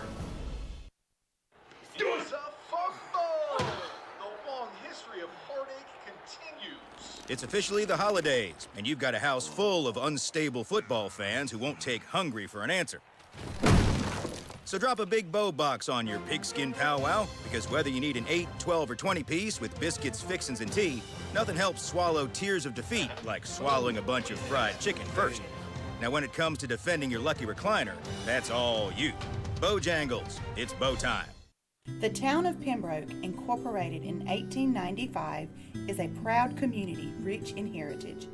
Pembroke is a quaint but growing town, regarded as the social, political, cultural, and commercial center for the Lumbee tribe, the largest American Indian tribe east of the Mississippi River with over 58,000 members. The town hosts a variety of events during the year, none larger than Lumbee Homecoming, which annually brings in over 30,000 visitors. We welcome you to visit our unique town and encourage you to read and learn more about Pembroke. A nurse at Scotland Health.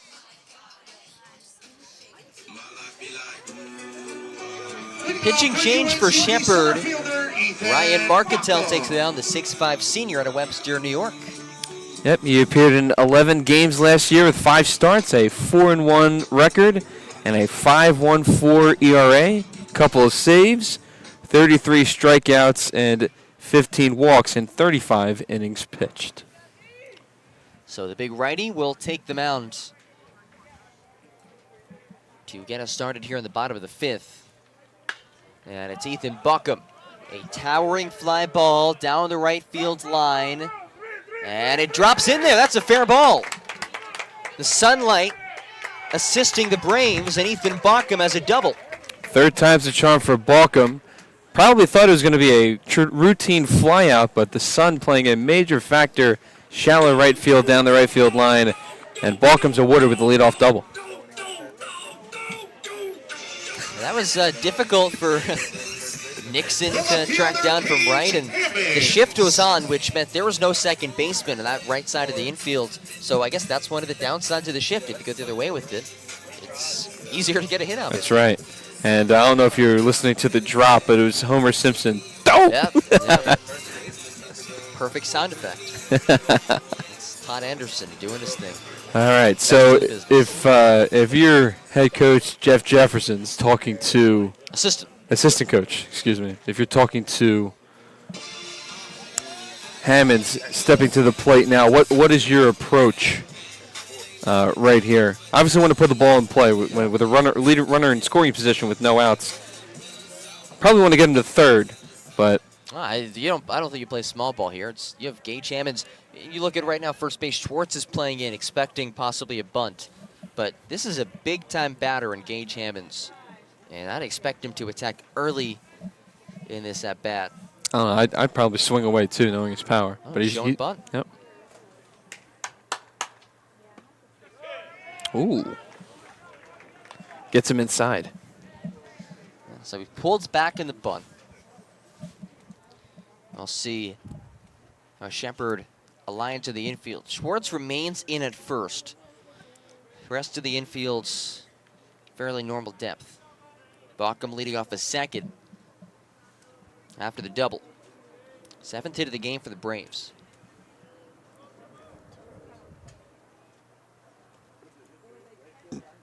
Hammond swinging away to center. Bauckham sets to tag. And Carr has a good arm, keeping Bauckham on the base. Probably wanted to hit it, if you were Hammonds, wanted to probably hit it a little bit further, but shallow center, not good enough to move Bauckham over to third. We always see Bobby Dixon's power on Friday, and I remember texting you after that Game 1 win. But just to remind the fans, how far was his home run hit in Game 1 in the 7th inning? I mean, it was a no-doubter to left center. You knew off the bat, kind of like what we saw today with Gage Hammonds. You just knew off the bat that thing was gone.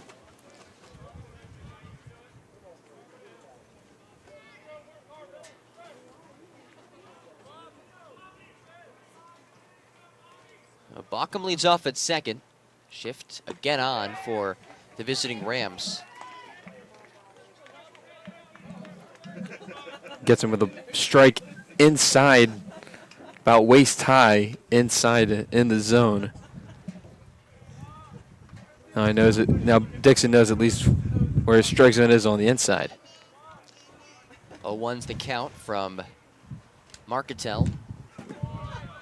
Make that 0-2.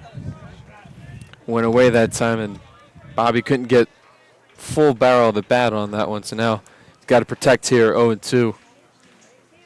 At least wants to get Bauckham over to third to try to put another run across the board.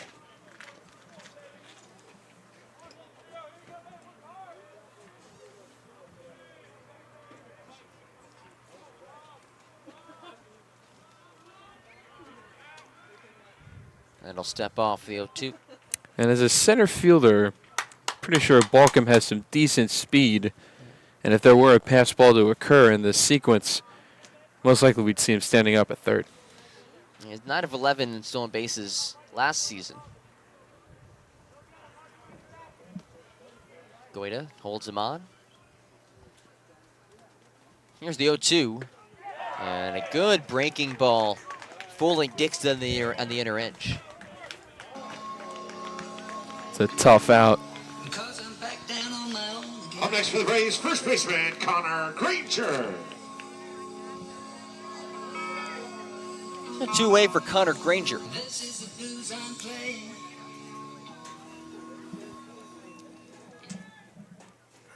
Man who started the scoring rally for the Braves back in the second with a single to right field.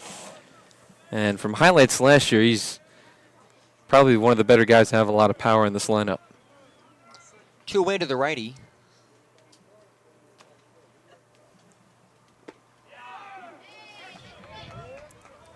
And off speed falls in there for a strike. 0-1.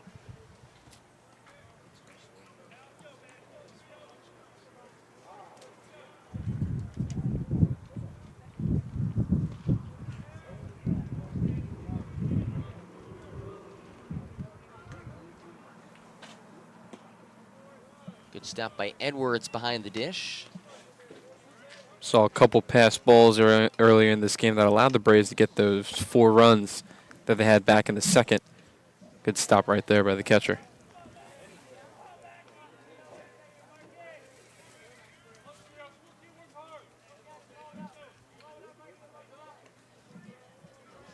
One, 2 outs, and a runner on second. And it's fouled by Granger. Good scoop. Oh, came out of the hand of Jeff Jefferson. Initially made a nice play as the third base coach. Was a former Shepherd assistant.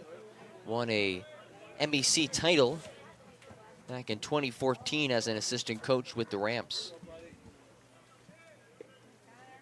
Again, Shepherd now in the PSAC, which is primarily made up of Pennsylvania colleges and universities.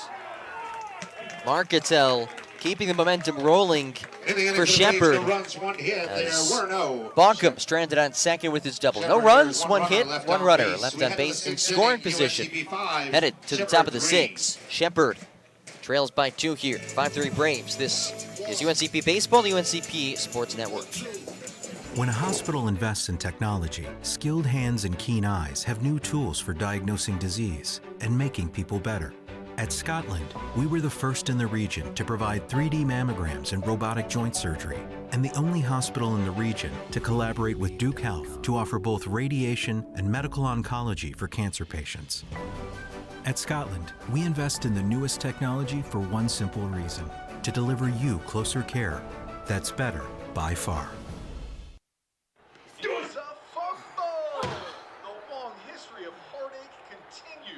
It's officially the holidays, and you've got a house full of unstable football fans who won't take hungry for an answer.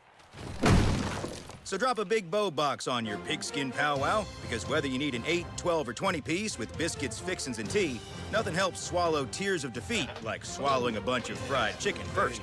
Now when it comes to defending your lucky recliner, that's all you. Bojangles, it's bow time. When you've got a house full of unstable football fans who won't take hungry for an answer, drop a big bow box on it. Whether you need an 8, 12, or 20 piece with biscuits, fixins, and tea, at least they'll gnash their teeth on something delicious. It's bow time. The town of Pembroke, incorporated in 1895, is a proud community rich in heritage.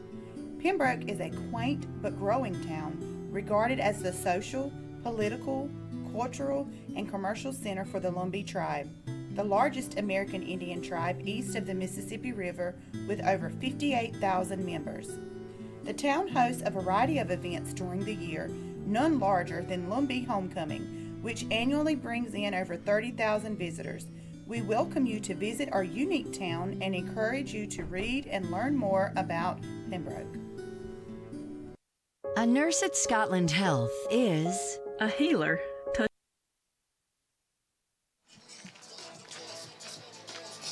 True freshman, the nearby native of St. Paul's, North Carolina, Darren Bowen takes the mound for UNCP, and he put up some pretty impressive numbers at Red Springs High School. Yep, earned All-State, All-Conference, and All-County laurels as a senior, registering an 8-4 record, a 1.01 ERA, 105 Ks, and 62 2/3 innings pitched.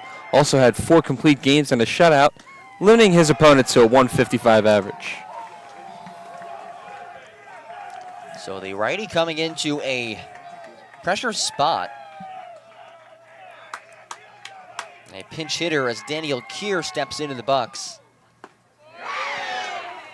And the count even 1-1. Got to tip our hat to the great starting pitching job that Morrison did today. 9 strikeouts. 9 strikeouts. Only 2 walks. Yep. And had his fastball working in his fastball location. High hopper to short, Mobley. Strong toss to first. 1 away.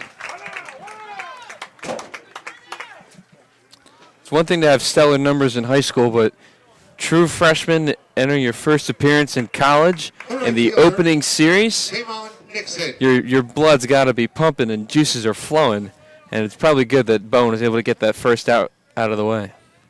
Yeah, just for him to get settled in, and it's a 2-run lead, so it's a big spot. Looking to capture a series.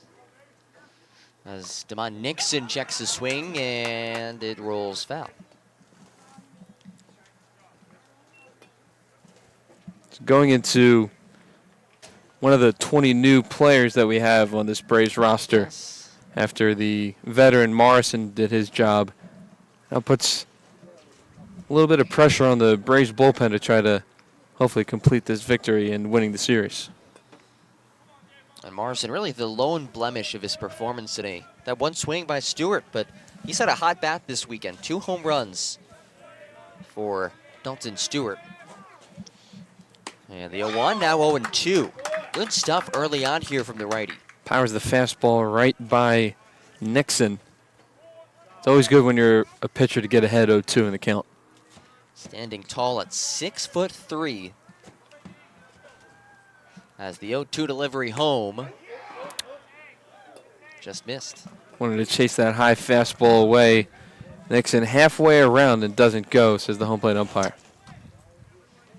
Big thank you to all of you for joining us here on this Super Bowl Sunday afternoon. It's been a good one so far. Braves clinging to a 2-run lead as Nixon steps out. John Gross alongside Dave Nguyen here on the UNCP Sports Network.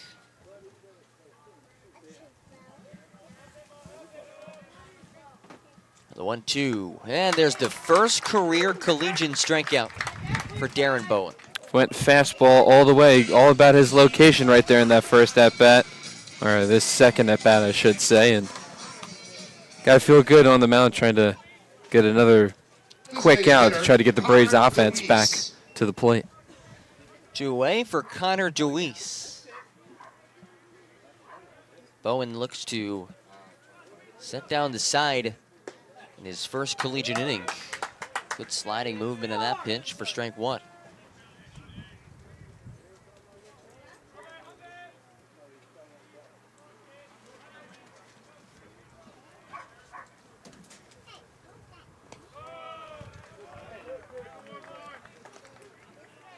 Gets him inside for strike 1, try to get him to chase, and DeWeese doesn't chase there, so 1-1. Try to see if Bowen will go back inside for strike 2.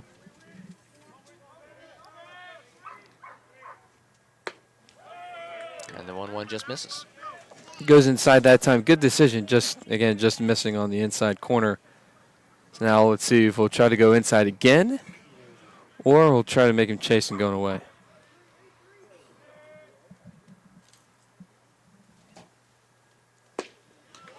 And the count evened up 2-2 with 2 away here, top of the 6th. Braves a 2-run lead of the true freshman, Darren Bowen, making his college debut facing Connor DeWeese in the batter's box. Important pitch right here. The 2-2 offering. Bowen thought he had it. Wanted that one away. Went away. The previous pitch got in the chase. Now an important pitch here. Depends if he goes inside or outside. Let's see. I'm thinking he's going to go inside right here to try to get strike 3. The Shepherd bench letting Bowen hear it too. Full count, 2 away, top of the 6th. And the freshman shuts the door in the inning. Welcome to college baseball. Darren Bowen orchestrates a 1-2-3 inning, a couple of strikeouts as well. Headed to the bottom of the 6th. No runs, no hits, nobody left on base. Braves up by 2. This is Braves baseball on UNCP Sports Network. When a hospital invests in technology, skilled hands and keen eyes have new tools for diagnosing disease and making people better.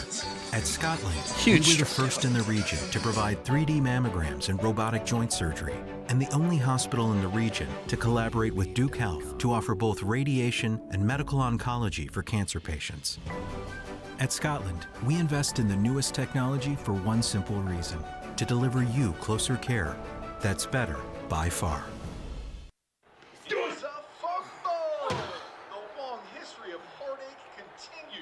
It's officially the holidays, and you've got a house full of unstable football fans who won't take hungry for an answer. So drop a big bow box on your pigskin powwow, because whether you need an 8, 12, or 20 piece with biscuits, fixins, and tea, nothing helps swallow tears of defeat like swallowing a bunch of fried chicken first. Now when it comes to defending your lucky recliner, that's all you. Bojangles, it's bow time. The town of Pembroke, incorporated in 1895, is a proud community rich in heritage. Pembroke is a quaint but growing town, regarded as the social, political, cultural, and commercial center for the Lumbee tribe, the largest American Indian tribe east of the Mississippi River with over 58,000 members. The town hosts a variety of events during the year, none larger than Lumbee Homecoming, which annually brings in over 30,000 visitors. We welcome you to visit our unique town and encourage you to read and learn more about Pembroke.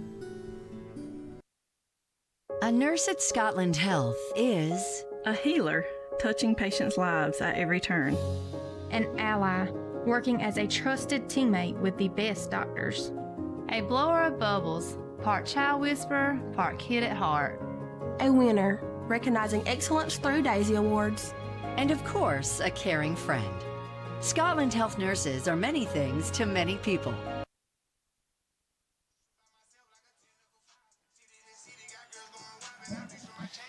Jared Mobley leads things off. Mark Cattell stays in the game of the mound entering his second inning of work here. Braves a 5-3 lead as we venture into the bottom of the 6th. And Mobley watches strike 1.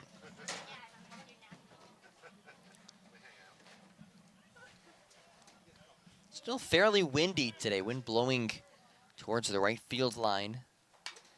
And Mobley sat on the breaking ball. A little bit too long there.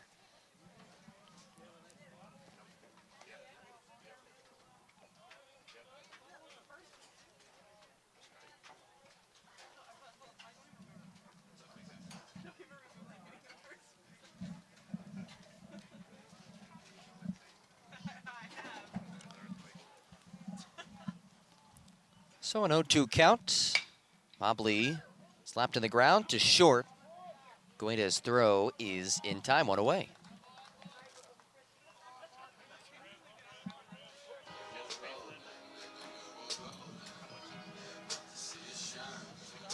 Up next for the Braves, second baseman, River Ryan. Brings up River Ryan.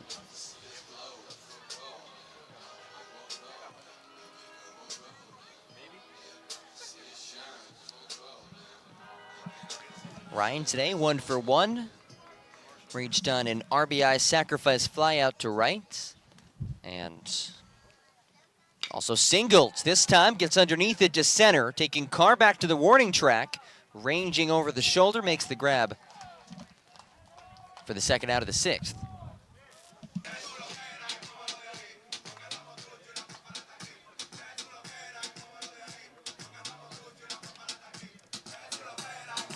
Third baseman, Wellington.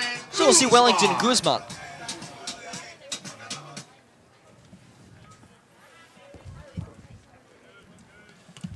Had the RBI back in the bottom of the second of the 4-run inning that the Braves had. Got some good power. Yeah, RBI double. Take a big hack at that one. Got a piece of it. Nice crowd on hand again. Opening weekend, and the weather's starting to clear up a bit, get a little warmer, sunny. Fans coming out. That Braves baseball and softball going on at the same time. Yes.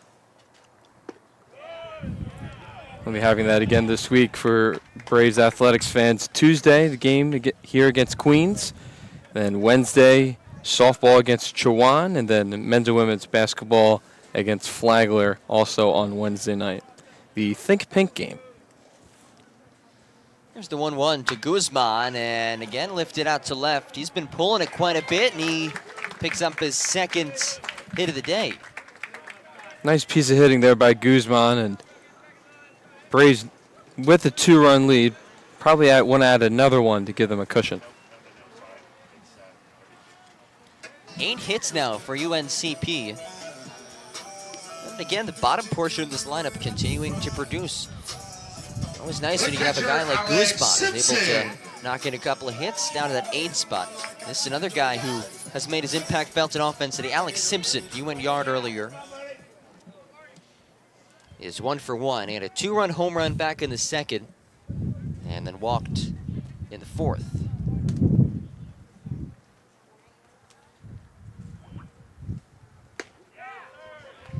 Breaking ball on the inner edge, 0-1. It's a good breaking pitch inside for strike 1.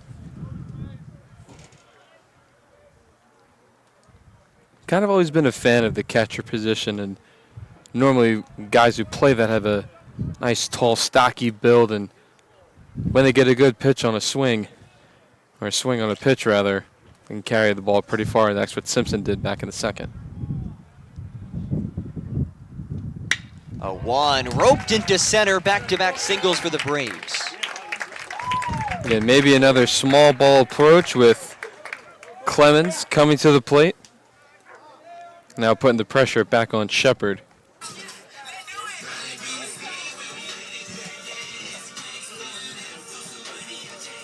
And Marcantel surrendering a couple of hits here. He's got an inning and 2/3.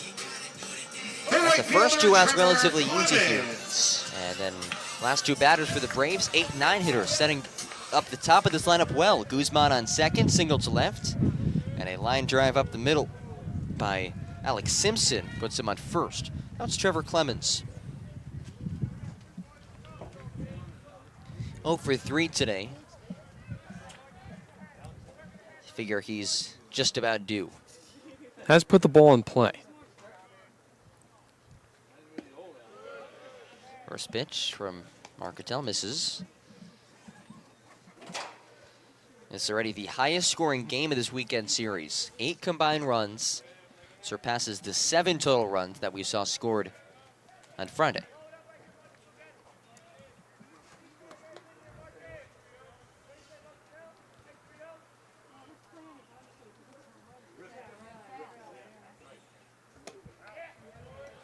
Two and 0. Try to get him to chase on that one. Good plate discipline there by Clemens. That's something that really Paul O'Neill likes about putting Clemens at the top of the lineup.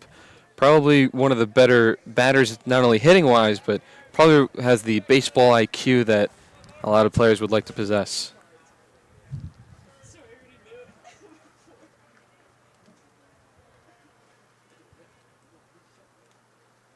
Two-0 fouls in the glove of Edwards. And you mentioned catchers before. Catchers quite possibly, that might be the most cerebral position on the baseball field. A lot of thinking goes into catching, making sure that you're positioning your infield right, you're on the same page with your pitcher, pardon me.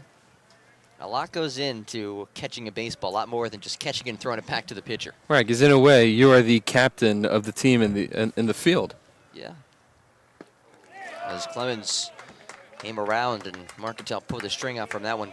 And yeah, you're relaying the messages from the coaches. Now, I'm sure you've heard this term for baseball as far as defensive purposes. You want to be strong up the middle. Yeah. So you want to have a very good catcher, shortstop, second base, and center field. If you have a strong middle of the field, rather, for your defensive team, you're built for success. That's for sure. 2-2, 2 outs and 2 on for the Braves. Full count.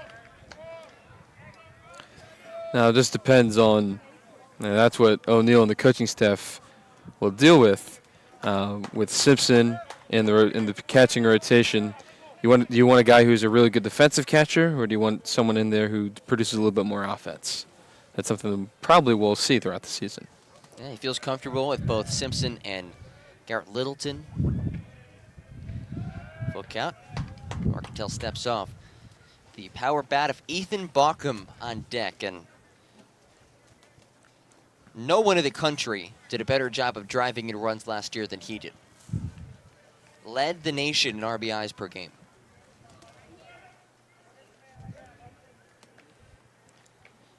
Three-two. Simpson pokes it off to third, and it ricochets into left. Guzman in to score, and it's 6-3 Braves with Ethan Baucom coming to the dish. Talked about errors have been a crucial part in a baseball game. Fortunate for the Braves to capitalize on the miscue at the hot corner in Goldsmith for Shepard. And that being scored as an RBI single for Trevor Clemens. And now Ethan Baucom coming to the plate with runners in first and second. Remember, in his last at-bat for his single, or double rather, it was a shallow ball down the right field line, and between the communication between the right fielder and the first baseman could not be able to see the ball in time, and it blooped in for a double. The aggressive shift to third remains on for Shepard facing Ethan Baucom. Really 3-4-5 in this 2-3-4-5 in this UNCP lineup. First pitch, aggressive, fouled back. At right side of the infield, with the exception of now Stewart, who's at first, is wide open. Daniel Kier, who just checked in, is out in left. Those are the two defensive changes for the Rams. Got some more action in the Braves bullpen, just to keep the audience aware. 0-1, now 0-2. Jake Mayhew up and getting loose in the UNCP bullpen. Nothing too crazy. Kind of stretching out that right arm of his. 0-2's the count, 2 outs. Braves just tacked on an insurance run courtesy of Trevor Clemens. Now looking to keep things rolling. First and second for Baucom, and the 0-2 poked right at Goida. And that is why you play the shift, everyone. Perfectly positioned, and it saves at least a run for Shepard. So we get to the top of the 7th. Braves, a couple of hits and a run coming across, 2 stranded on the base pass. It's 6-3 UNCP doubling up Shepard. Head to the 7th here on the UNCP Sports Network. When a hospital invests in technology, skilled hands and keen eyes have new tools for diagnosing disease and making people better. At Scotland, we were the first in the region to provide 3D mammograms and robotic joint surgery, and the only hospital in the region to collaborate with Duke Health to offer both radiation and medical oncology for cancer patients. At Scotland, we invest in the newest technology for one simple reason: to deliver you closer care that's better by far.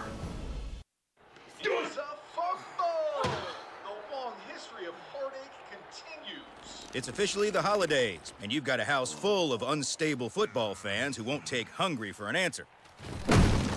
So drop a big bow box on your pigskin powwow, because whether you need an 8, 12, or 20 piece with biscuits, fixins, and tea, nothing helps swallow tears of defeat like swallowing a bunch of fried chicken first. Now when it comes to defending your lucky recliner, that's all you. Bojangles, it's bow time. When you've got a house full of unstable football fans who won't take hungry for an answer, drop a big bow box on it. Whether you need an 8, 12, or 20 piece with biscuits, fixins, and tea, at least they'll gnash their teeth on something delicious. It's bow time.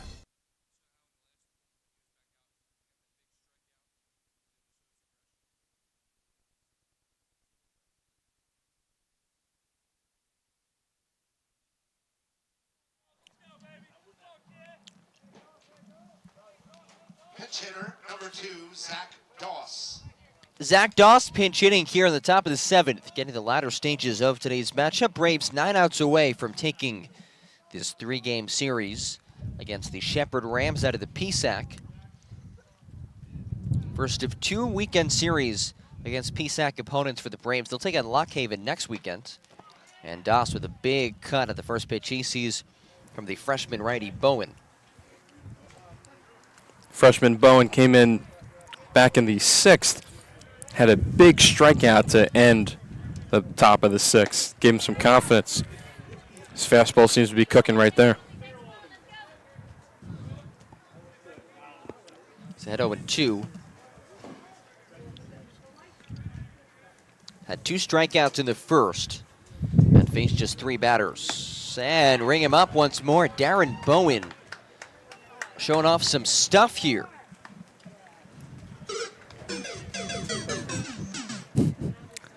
You've played Mario, right? Yes. Okay, good. Shortstop, Trent Bergreen. One down for Trent Bergreen. Back-to-back Ks for the freshman, gaining more confidence on the mound since his immediate appearance.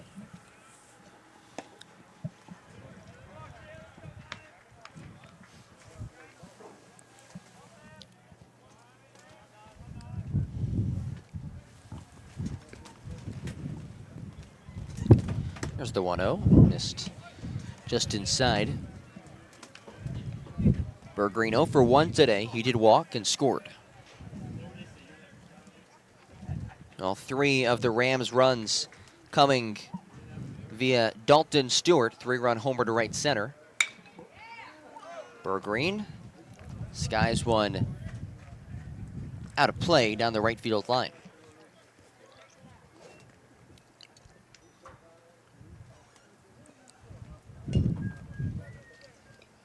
So with today being Super Bowl Sunday, if you had to pick, who would you want to win tonight? I have to think about that for a second. Okay. 2-1. Popped down the first base side. Granger is there for the out. Good communication there by Alex Simpson. I don't know if the viewers picked up on that, but Simpson made sure Granger had room to move over right or left in order to catch that ball in foul territory to get out number 2. So 2 away here. Braves a 3-run lead. And at the top of the order, I don't know, maybe the Chiefs?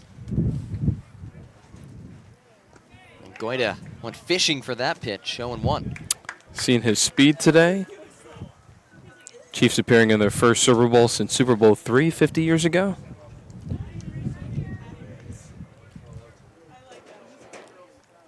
The legendary Hall of Fame coach Hank Stram. Just reading some stats off. They were on that Chiefs team that won Super Bowl III. 10 Hall of Famers between the coaches and 6 of them on the defensive side. Huh.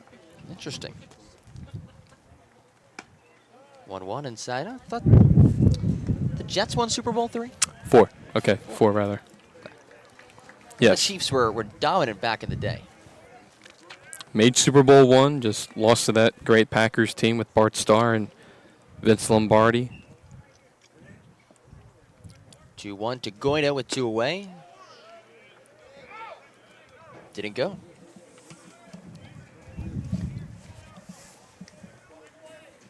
So hitters count to the leadoff batter.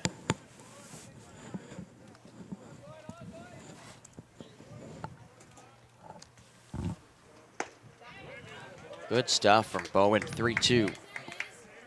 Fastball location. Try to see if he'll go away, try to get him to chase to get the final out of the inning. Full count. Pokes down the third base side and foul.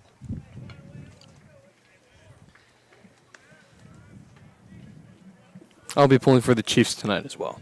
Okay. Want Big Red to finally get his ring. Yes, as a Eagles guy yourself, I could understand. 3-2 from Bowen. 6 up, 6 down, and 4 strikeouts in his college debut. Darren Boeing dealing out there on the hill. And we head to the 7th inning stretch with the Braves leading by 3. No runs, no hits, nobody left on base. This is Braves baseball on the UNCP Sports Network. A nurse at Scotland Health is a healer, touching patients' lives at every turn. An ally, working as a trusted teammate with the best doctors. A blower of bubbles, part child whisperer, part kid at heart. A winner, recognizing excellence through Daisy Awards. And of course, a caring friend. Scotland Health nurses are many things to many people. But to us, they're simply better by far.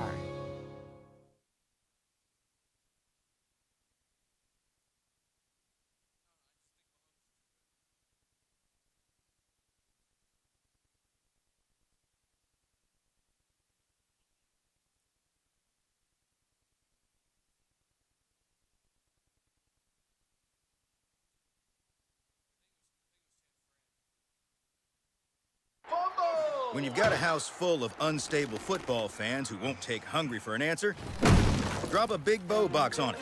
Whether you need an 8, 12, or 20 piece with biscuits, fixins, and tea, at least they'll gnash their teeth on something delicious. It's bow time. The town of Pembroke, incorporated in 1895, is a proud community rich in heritage. Pembroke is a quaint but growing town regarded as the social, political, cultural, and commercial center for the Lumbee tribe, the largest American Indian tribe east of the Mississippi River with over 58,000 members. The town hosts a variety of events during the year, none larger than Lumbee Homecoming, which annually brings in over 30,000 visitors. We welcome you to visit our unique town and encourage you to read and learn more about Pembroke.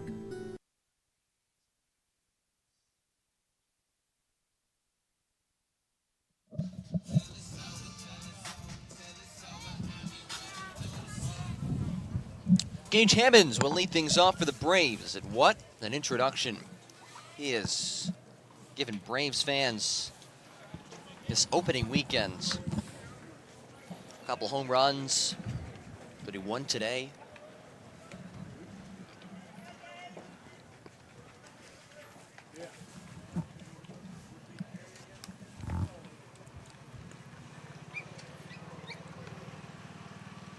Marketell staying in the mound. 1-1.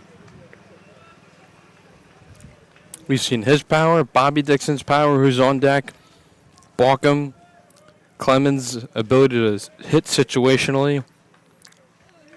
Again, something to look forward to this top 4 of this Braves lineup. Even Connor Granger as well. Yeah, and you can't forget, I mean, the bottom part of this lineup has arguably even outperformed the top portion between Simpson's home run, Guzman had the RBI double. And it's always good when the bottom of the lineup can complement the top, because when the bottom of the lineup gets going, it only gives a lot more confidence for the guys who are the power hitters to get on top. Well hit to short.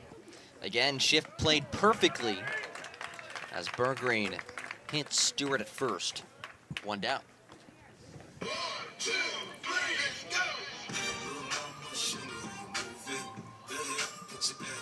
Designated hitter, Bobby Dixon.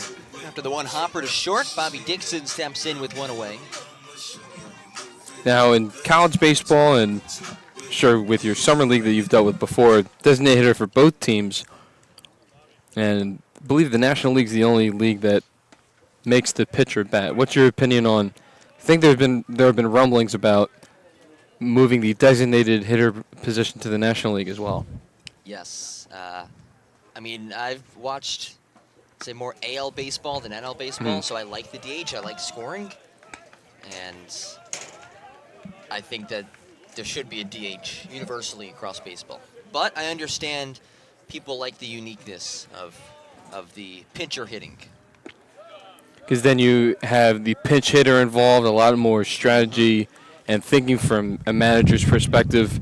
If you're an old school guy, I think people do not want a designated hitter in the National League, but I think people want to see more offense, at least this day and age. And probably fans of our age and of that nature probably want to see a little bit more offense. So if there is a change in the National League where they're going to implement the designated hitter, I personally would not mind it. That 1-2 pinch rolled foul. The one thing that I will say is having pitchers, it gives us those amazing moments like Bartolo Colon hitting a home run. Yes. I mean, that's priceless right there. Right. And there are some pitchers who are legitimately good hitters. So I think Jake Arrieta, what comes to mind, Madison Bumgarner. Bumgarner, yes, renowned for being a very good hitting pitcher.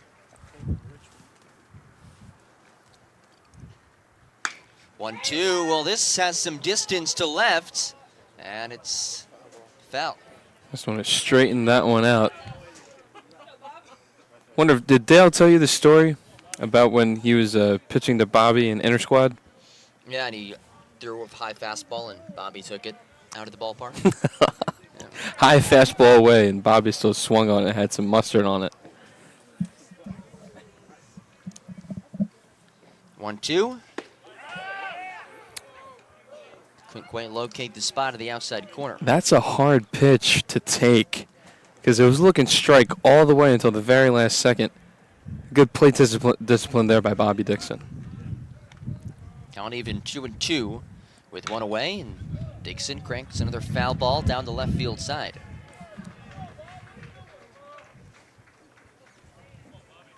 That's another uniqueness about baseball is when your hitter in the batter's box can keep on reeling off foul balls, just puts more pressure on the opposing pitcher. And the 2-2 misses low. It's one of those sports where you have to earn everything because there's no clock, there's no mercy rule. You have to finish off the job.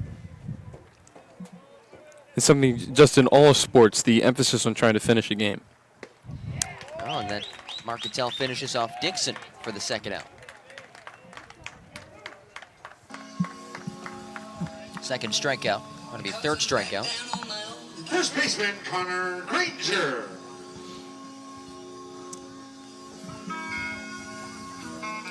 Two away for Connor Granger.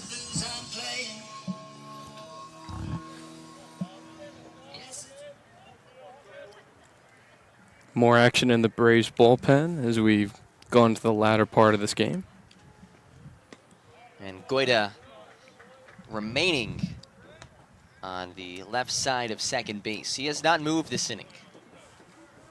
It's been three infielders on the left side of the infield for the entirety of this inning.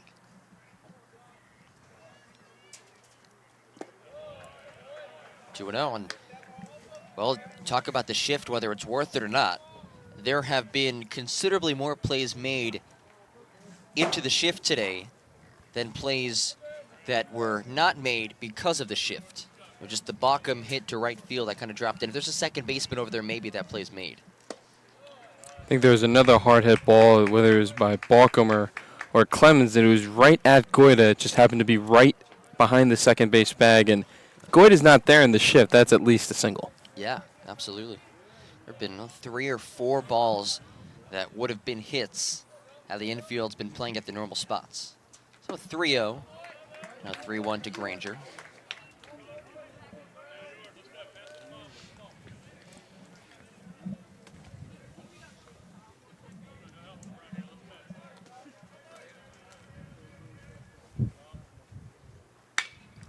Granger, towering fly ball to center. Carr under it and hauls it in to end the inning. So Mark Cattell sets down the Braves 1-2-3. We head to the 8th. No runs, no hits, nobody left on base. This is Braves baseball on the UNCP Sports Network. A nurse at Scotland Health is a healer, touching patients' lives at every turn. An ally, working as a trusted teammate with the best doctors. A blower of bubbles, part child whisperer, part kid at heart. A winner, recognizing excellence through Daisy Awards. And of course, a caring friend. Scotland Health nurses are many things to many people. But to us, they're simply better by far. When a hospital invests in technology, skilled hands and keen eyes have new tools for diagnosing disease and making people better. At Scotland, we were the first in the region to provide 3D mammograms and robotic joint surgery, and the only hospital in the region to collaborate with Duke Health to offer both radiation and medical oncology for cancer patients. At Scotland, we invest in the newest technology for one simple reason: to deliver you closer care that's better by far. The town of Pembroke, incorporated in 1895, is a proud community rich in heritage.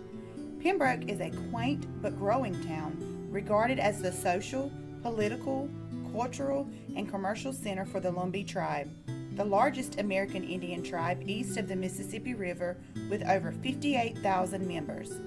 The town hosts a variety of events during the year, none larger than Lumbee Homecoming, which annually brings in over 30,000 visitors. We welcome you to visit our unique town and encourage you to read and learn more about Pembroke. It's a football! The long history of heartache continues. It's officially the holidays, and you've got a house full of unstable football fans who won't take hungry for an answer. So drop a big bow box on your pigskin powwow, because whether you need an 8, 12, or 20 piece with biscuits, fixins, and tea, nothing helps swallow tears of defeat like swallowing a bunch of fried chicken first. Now when it comes to defending your lucky recliner, that's all you. Bojangles, it's bow time. Call to the bullpen for UNCP. Day is done for Darren Bowen. Retired all 6 batters that he faced in his college debut, and Jake Mayhew takes the mound for the Braves. Yep, the former UNC Greensboro Spartan transfer here to Pembroke in his junior season in 2019. Selection in 7 games on the mound, 5 starts, 3-2 record, 6.87 ERA, and 18 1/3 innings pitched, 19 strikeouts, and 9 walks.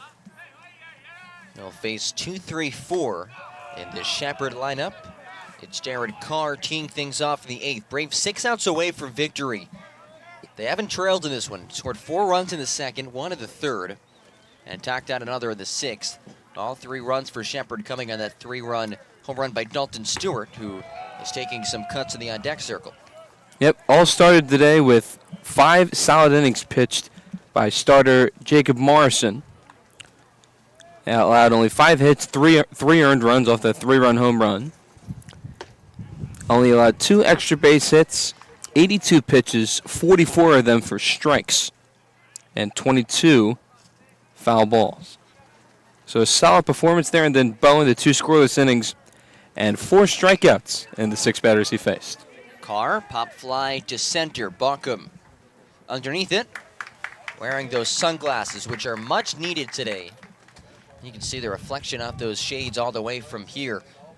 That's the first out of the 8th. Yep, that benefited Bauckham in defense moments ago, and then it also benefited him back at the plate when he got his first hit, as there's some miscommunication with the Shepherd defense losing the ball and the sun. That sun is just beating down. And it's angled towards right center field. One away for Dalton Stewart. Homered earlier today, 2 for 3 as a single as well. Strike out in his first at bat.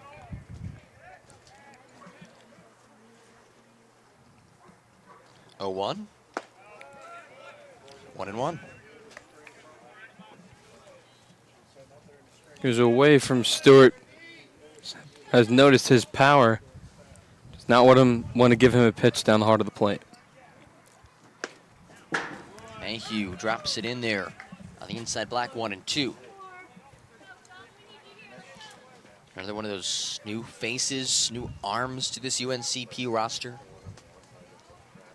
One of 20. The 1-2, and he shuts the door on Dalton Stewart for the second out of the inning. Nice strikeout there. First action as a Brave this season. That's something that head coach Paul O'Neill will do with all these new faces, particularly for the bullpen and with the pitching rotation. For the beginning part of the season, he's going to give everyone an equal opportunity, and if you flourish in your opportunities, you're going to see more action. Plenty of baseball to be played this season. It's a 50-game slate for the Braves. It's game 3. Both teams 1-1 after splitting the first 2 meetings of this 3-game stretch. Joey Goldsmith watches strike 1.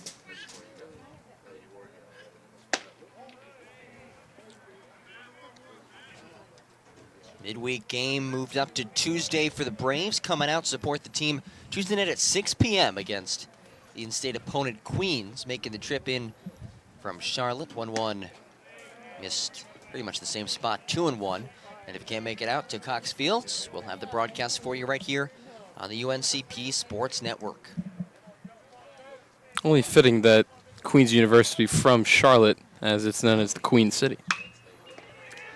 Looped into left. In comes Gage Hammonds. And he ends the inning. Braves retire the side. Again, pitching impressive for UNCP. They've retired 9 straight over the last 3 innings. Head to the bottom of the 8th. 6-3 Braves. No runs, no hits, nobody left on base. This is UNC Pembroke Baseball on the UNCP Sports Network. When you've got a house full of unstable football fans who won't take hungry for an answer, drop a Big Bow box on it. Whether you need an 8, 12, or 20 piece with biscuits, fixins, and tea, at least they'll gnash their teeth on something delicious. It's Bow. The town of Pembroke, incorporated in 1895, is a proud community rich in heritage.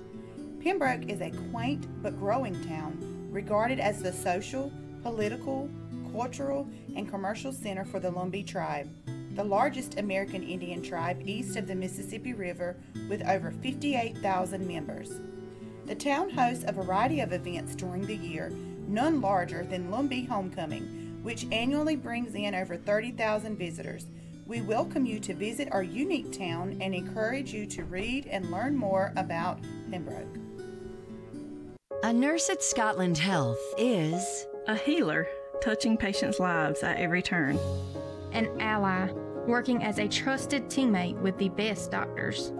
A blower of bubbles, part child whisperer, part kid at heart. A winner, recognizing excellence through Daisy Awards. And of course, a caring friend. Scotland Health nurses are many things to many people. But to us, they're simply better by far. When a hospital invests in technology, skilled hands and keen eyes have new tools for diagnosing disease and making people better. At Scotland, we were the first in the region to provide 3D mammograms and robotic joint surgery, and the only hospital in the region to collaborate with Duke Health.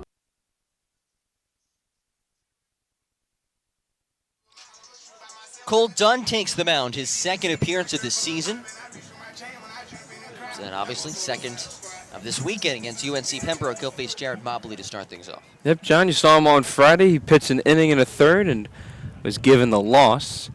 He allowed an earned run on a handful of pitches. And first pitch rolled to center by Jared Mobley. Yeah, came in relief 1 2/3.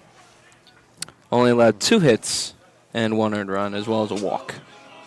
Well, a quick hit here. So Braves with 11 hits on the afternoon. And in particular, that one of those 2 hits was the 3-run home run to Bobby Dixon.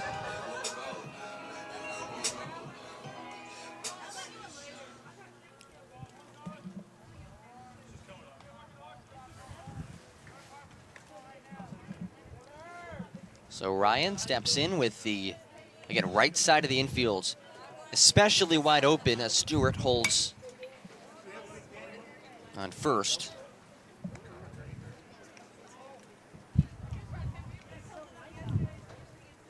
Again, as we've noted throughout the broadcast, the bottom of this lineup has produced quite a bit, allowing the top of the lineup to put up some runs. They had the Bobby Dixon, or excuse me, the Alex Simpson 2-run home run back in the second. Connor Granger single to get things started. Guzman RBI double to left center field, who's in the on-deck circle. 6 through 9 of this lineup is 7 for 10 today. That's production. This is the 3rd at bat for River Ryan. He's 1 for 2.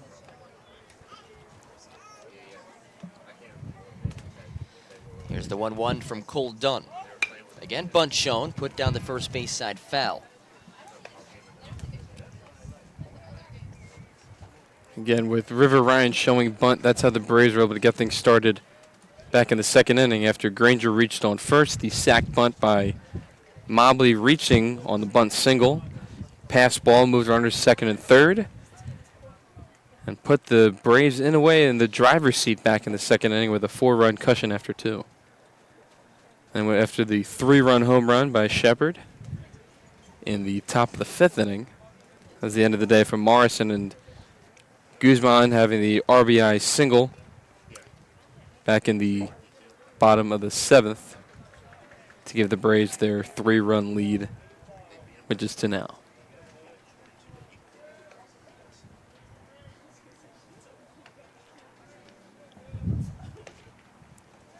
One-two count.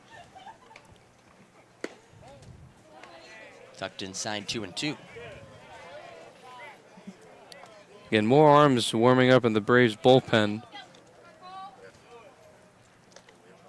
You said that River Ryan closed on Friday? Yes.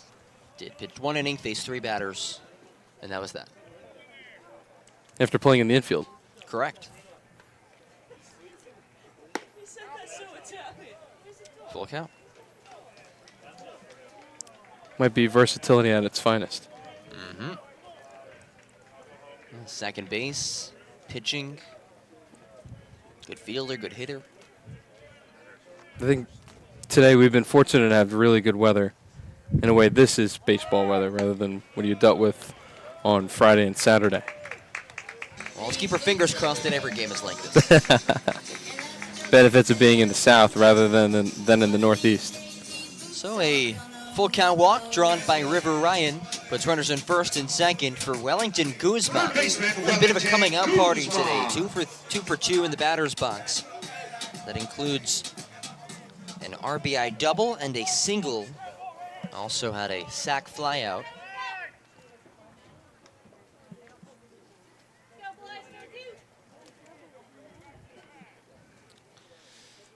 Nobody out here.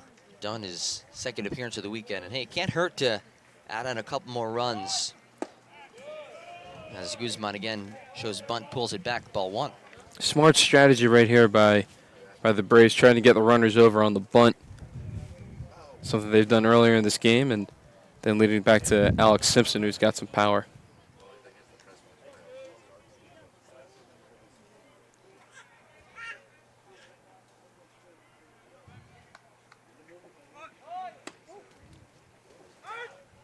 There's a strike called.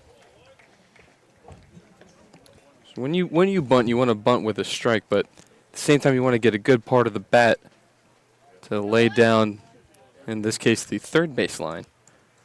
And Guzman probably said it's probably not going to hit the part of the bat I want to, so I'll just pull back, and if it's a strike, I'll just take it. Mobley leads off at second. Guzman pulled back at the last second.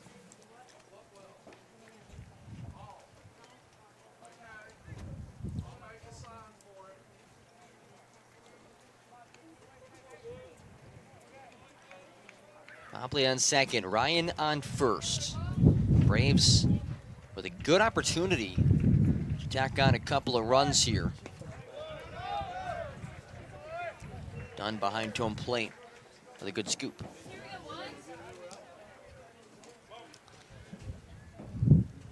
Pardon me, that's Doss, done on the mound, taking his walk back over towards second. And now Guzman will check in with Jeff Jefferson.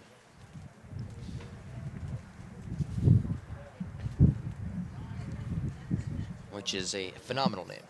Yeah, nothing better than having two first names.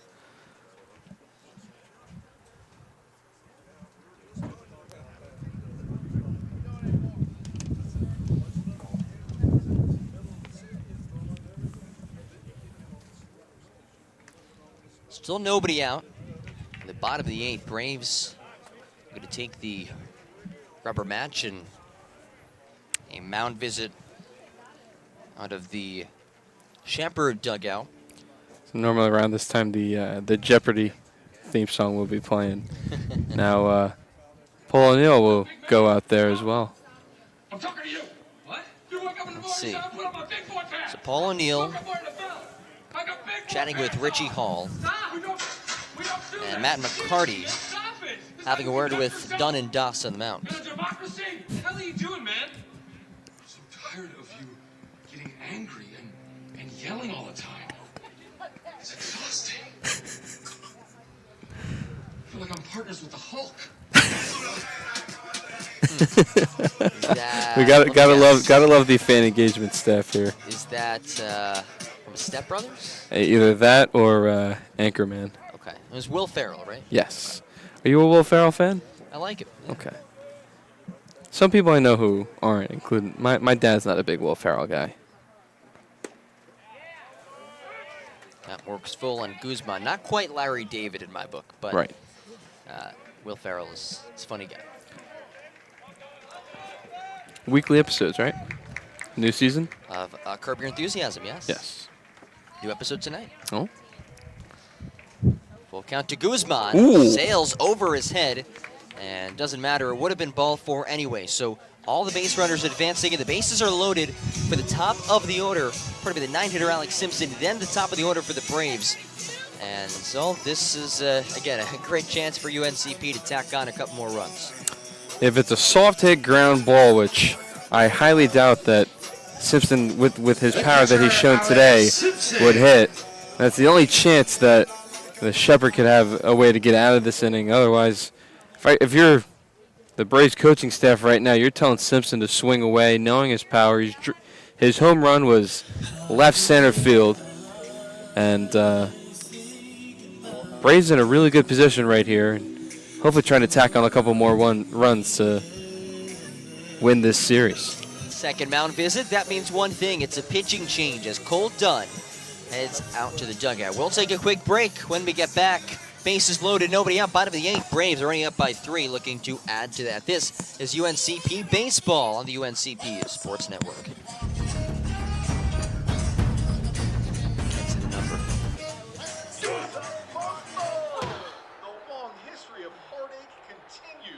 It's officially the holidays, and you've got a house full of unstable football fans who won't take hungry for an answer. So drop a big bow box on your pigskin powwow, because whether you need an 8, 12, or 20 piece with biscuits, fixins, and tea, nothing helps swallow tears of defeat like swallowing a bunch of fried chicken first. Now when it comes to defending your lucky recliner, that's all you. Bojangle. The town of Pembroke, incorporated in 1895, is a proud community rich in heritage. Pembroke is a quaint but growing town, regarded as the social, political, cultural, and commercial center for the Lumbee tribe, the largest American Indian tribe east of the Mississippi River with over 58,000 members. The town hosts a variety of events during the year, none larger than Lumbee Homecoming, which annually brings in over 30,000 visitors, We welcome you to visit our unique town and encourage you to read and learn more about Pembroke. A nurse at Scotland Health is a healer, touching patients' lives at every turn. An ally, working as a trusted teammate with the best doctors. A blower of bubbles, part child whisperer, part kid at heart. A winner, recognizing excellence through Daisy Awards. And of course, a caring friend. Scotland Health nurses are many things to many people. But to us, they're simply better by far. When a hospital invests in technology, skilled hands and keen eyes have new tools for diagnosing disease and making people better. At Scotland, we were the first in the region to provide 3D mammograms and robotic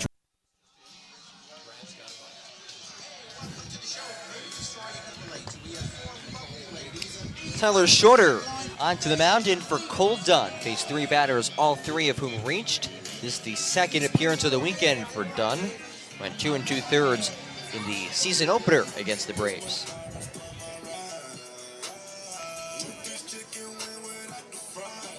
So John, bases loaded, no outs here in the rubber match of this opening series. And if you're O'Neill and Jeff Jefferson, you're probably telling Alex Simpson just to swing away. Already has that 2-run home run in this game, and one of the more powerful guys in this Braves lineup. Bases juiced for Simpson.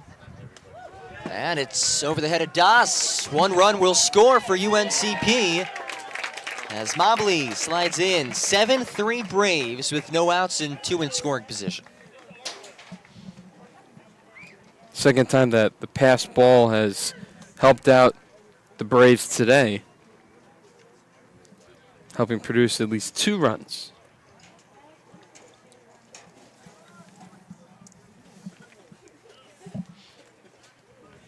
Seven runs on 11 hits.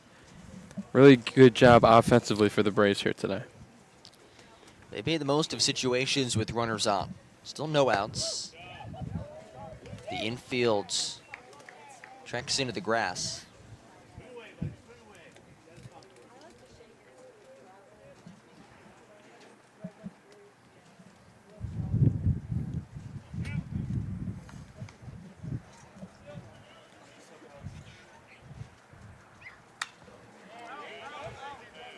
Now at 2-1. And just to remind the audience, Braves baseball back in action on Tuesday against Queens. And Wednesday we have Braves softball, followed by men's and women's basketball at 5:30 and 7:30 against Flagler in the Think Pink night. 2-1, hard hit to left, and it gets past the diving Kier. Both runs will come on home. It's a 2 RBI double as Guzman slides in safe, and the Braves lead 9-3. Alex Simpson continues his offensive tear this afternoon. 4 RBIs on the day. Great production out of the 9-hole hitter. 9-3 UNCP. Up next for the Braves, right fielder Trevor Clemens. As Trevor Clemens steps in. Still no outs, and a runner on second.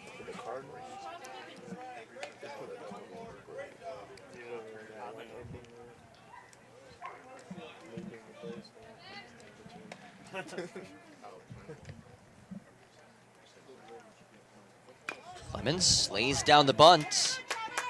Shorter in time to first. And there's one away here in the bottom of the 8th. Yep, still did his job, was able to move the runner over to third. Now see if the Braves can have a really good shot to get in double digits. Something that we haven't seen this weekend.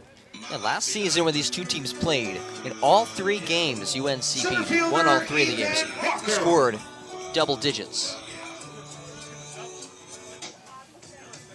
And Nathan Baucom, pretty much, if he puts the ball in play here, can bring home another run for the Braves.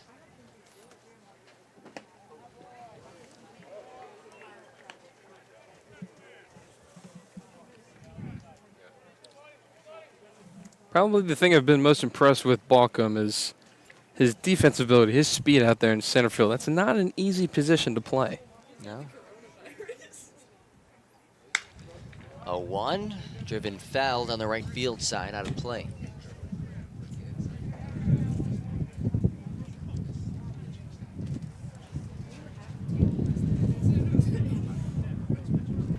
Bottom of the 8th, UNC Pembroke 3 outs away from victory.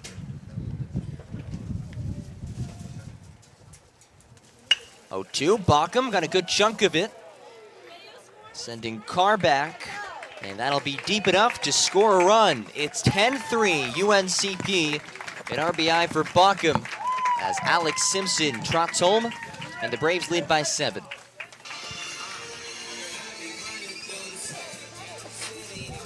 Something that we've seen throughout the day, bottom of the lineup, complementing the power at the top of the lineup. It's been a complete game overall, but for the Braves, both at the plate and in the field. In a way, again, tipping our hat to starting pitcher Jacob Morrison with his 5 strong innings. Only allowed the 3-run home run, but with 9 strikeouts, a very good day for the starting pitcher for the Braves. And with his 5 innings of work, he is in line for the victory today.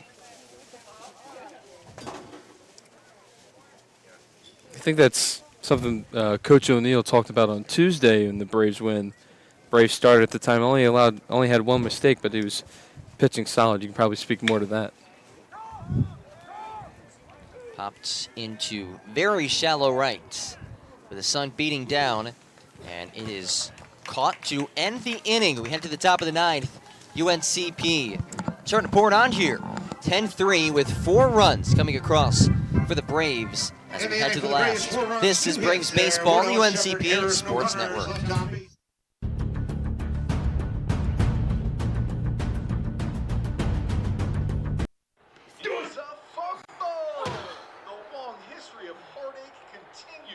It's officially the holidays, and you've got a house full of unstable football fans who won't take hungry for an answer.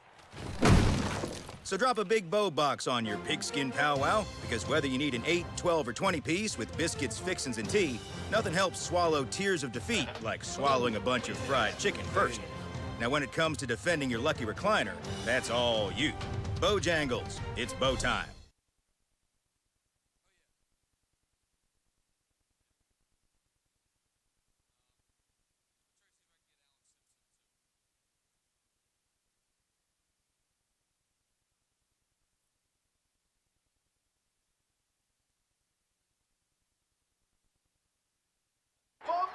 When you've got a house full of unstable football fans who won't take hungry for an answer, drop a big bow box on it.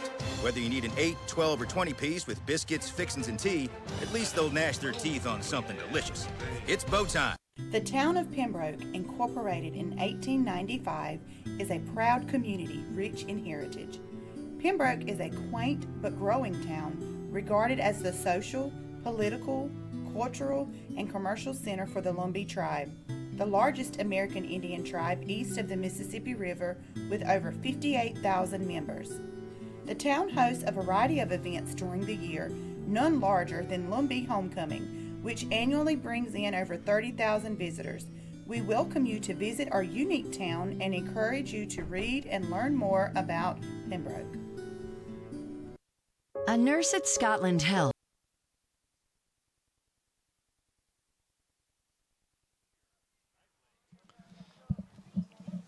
Austin Bass takes them out, looking to close things out for the Braves as Daniel Keir will start things in the top of the 9th. UNCP tacking on 4 more runs at the bottom of the last as they lead convincingly 10-3. And now sit 3 outs away from taking this season opening series over Shepherd.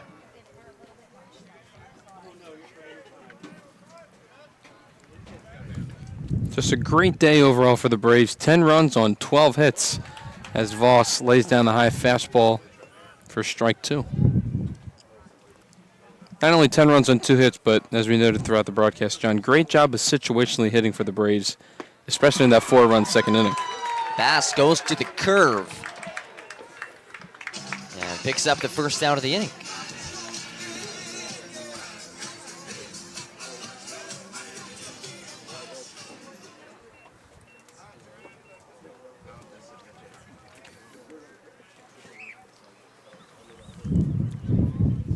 So one away, Braves 2 outs away from closing things. Bass again hits the strike zone. And a pinch hitter, Brennan Holmes, hitting in place of Devon Nixon. Holmes got the start yesterday.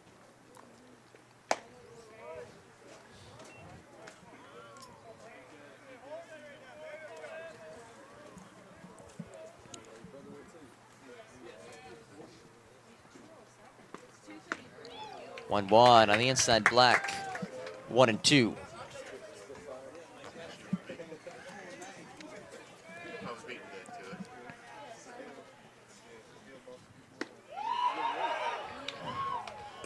Got a lot of movement on that curveball. And his teammates in the dugout wanted that pitch to be called a strike. Only could earn it right here. 2-2.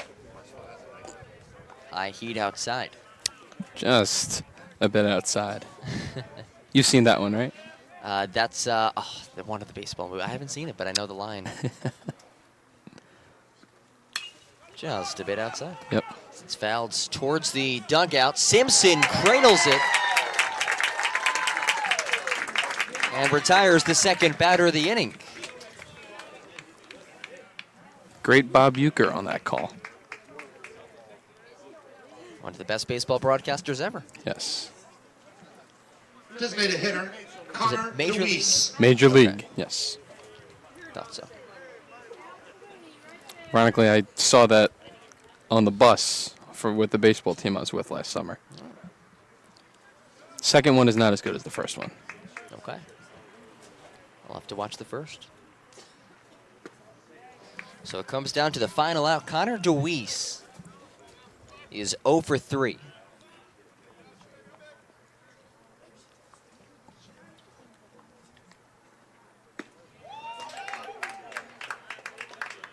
And this has been a stellar pitching weekend for UNCP. All 3 games, no one really pitched poorly at all. So 3 pitchers in each game. And Bass dealing out there right now. Braves scored 4 in the second, 1 in the third, 1 in the sixth, and 4 in the eighth. All 3 runs for Shepherd came at a 3-run blast back in the fifth. Now UNC Pembroke a strike away from closing out this weekend series. And Austin Bass paints the outside black. And UNC Pembroke moves to 2-1 of the season. A 10-3 victory over the Shepherd Rams to open up the 2020 campaign. And Dave, this one was fairly set from the beginning. The Braves got things going early and never let up. No, I think one tip I had to Jacob Morrison, starting pitcher, five innings, and pretty much pitching a shutout until he allowed the 3-run home run to Morrison. Shutout to Dalton, rather. Had the 9 strikeouts. The 4-run second inning got things going. The Connor Granger single, the Jared Modley bunt single, and then the pass ball moved runners to second and third. They were able to get Guzman to get the RBI. The 2-run home run by Alex Simpson. And that was pretty much it. Braves were cruising at an extra run in the 3rd inning as well. 5-0 lead, and then with the 3-run home run by Shepherd made it more interesting, but the Braves got the insurance run with Guzman, and then the 4-run 8th pretty much sealed the deal. And a great job for the Braves, and probably was important for them to win the opening series, or the opening day series, opening weekend series, here at Sammy Cox Field. And they'll be back at home again on Tuesday, and then another 3-game set next Friday as well. We'll have Tuesday night's broadcast for you right here on the UNCP Sports Network. That against Queens, first pitch at 6 p.m. For our camera operator in center field, Mr. Ian Ormsby, Brandon Hodge, camera operator behind home plate, making his broadcast directing debut. Did a phenomenal job today. Jameer Stroman, my broadcast partner to my right, Dave Nguyen. I'm John Gross, signing off from Cox Field. The Braves capture their season opening series against Shepherd, winning their second game of the season, moved to 2-1, 10-3, the final in this one. We'll be back Tuesday. Until then, enjoy your Super Bowl Sunday.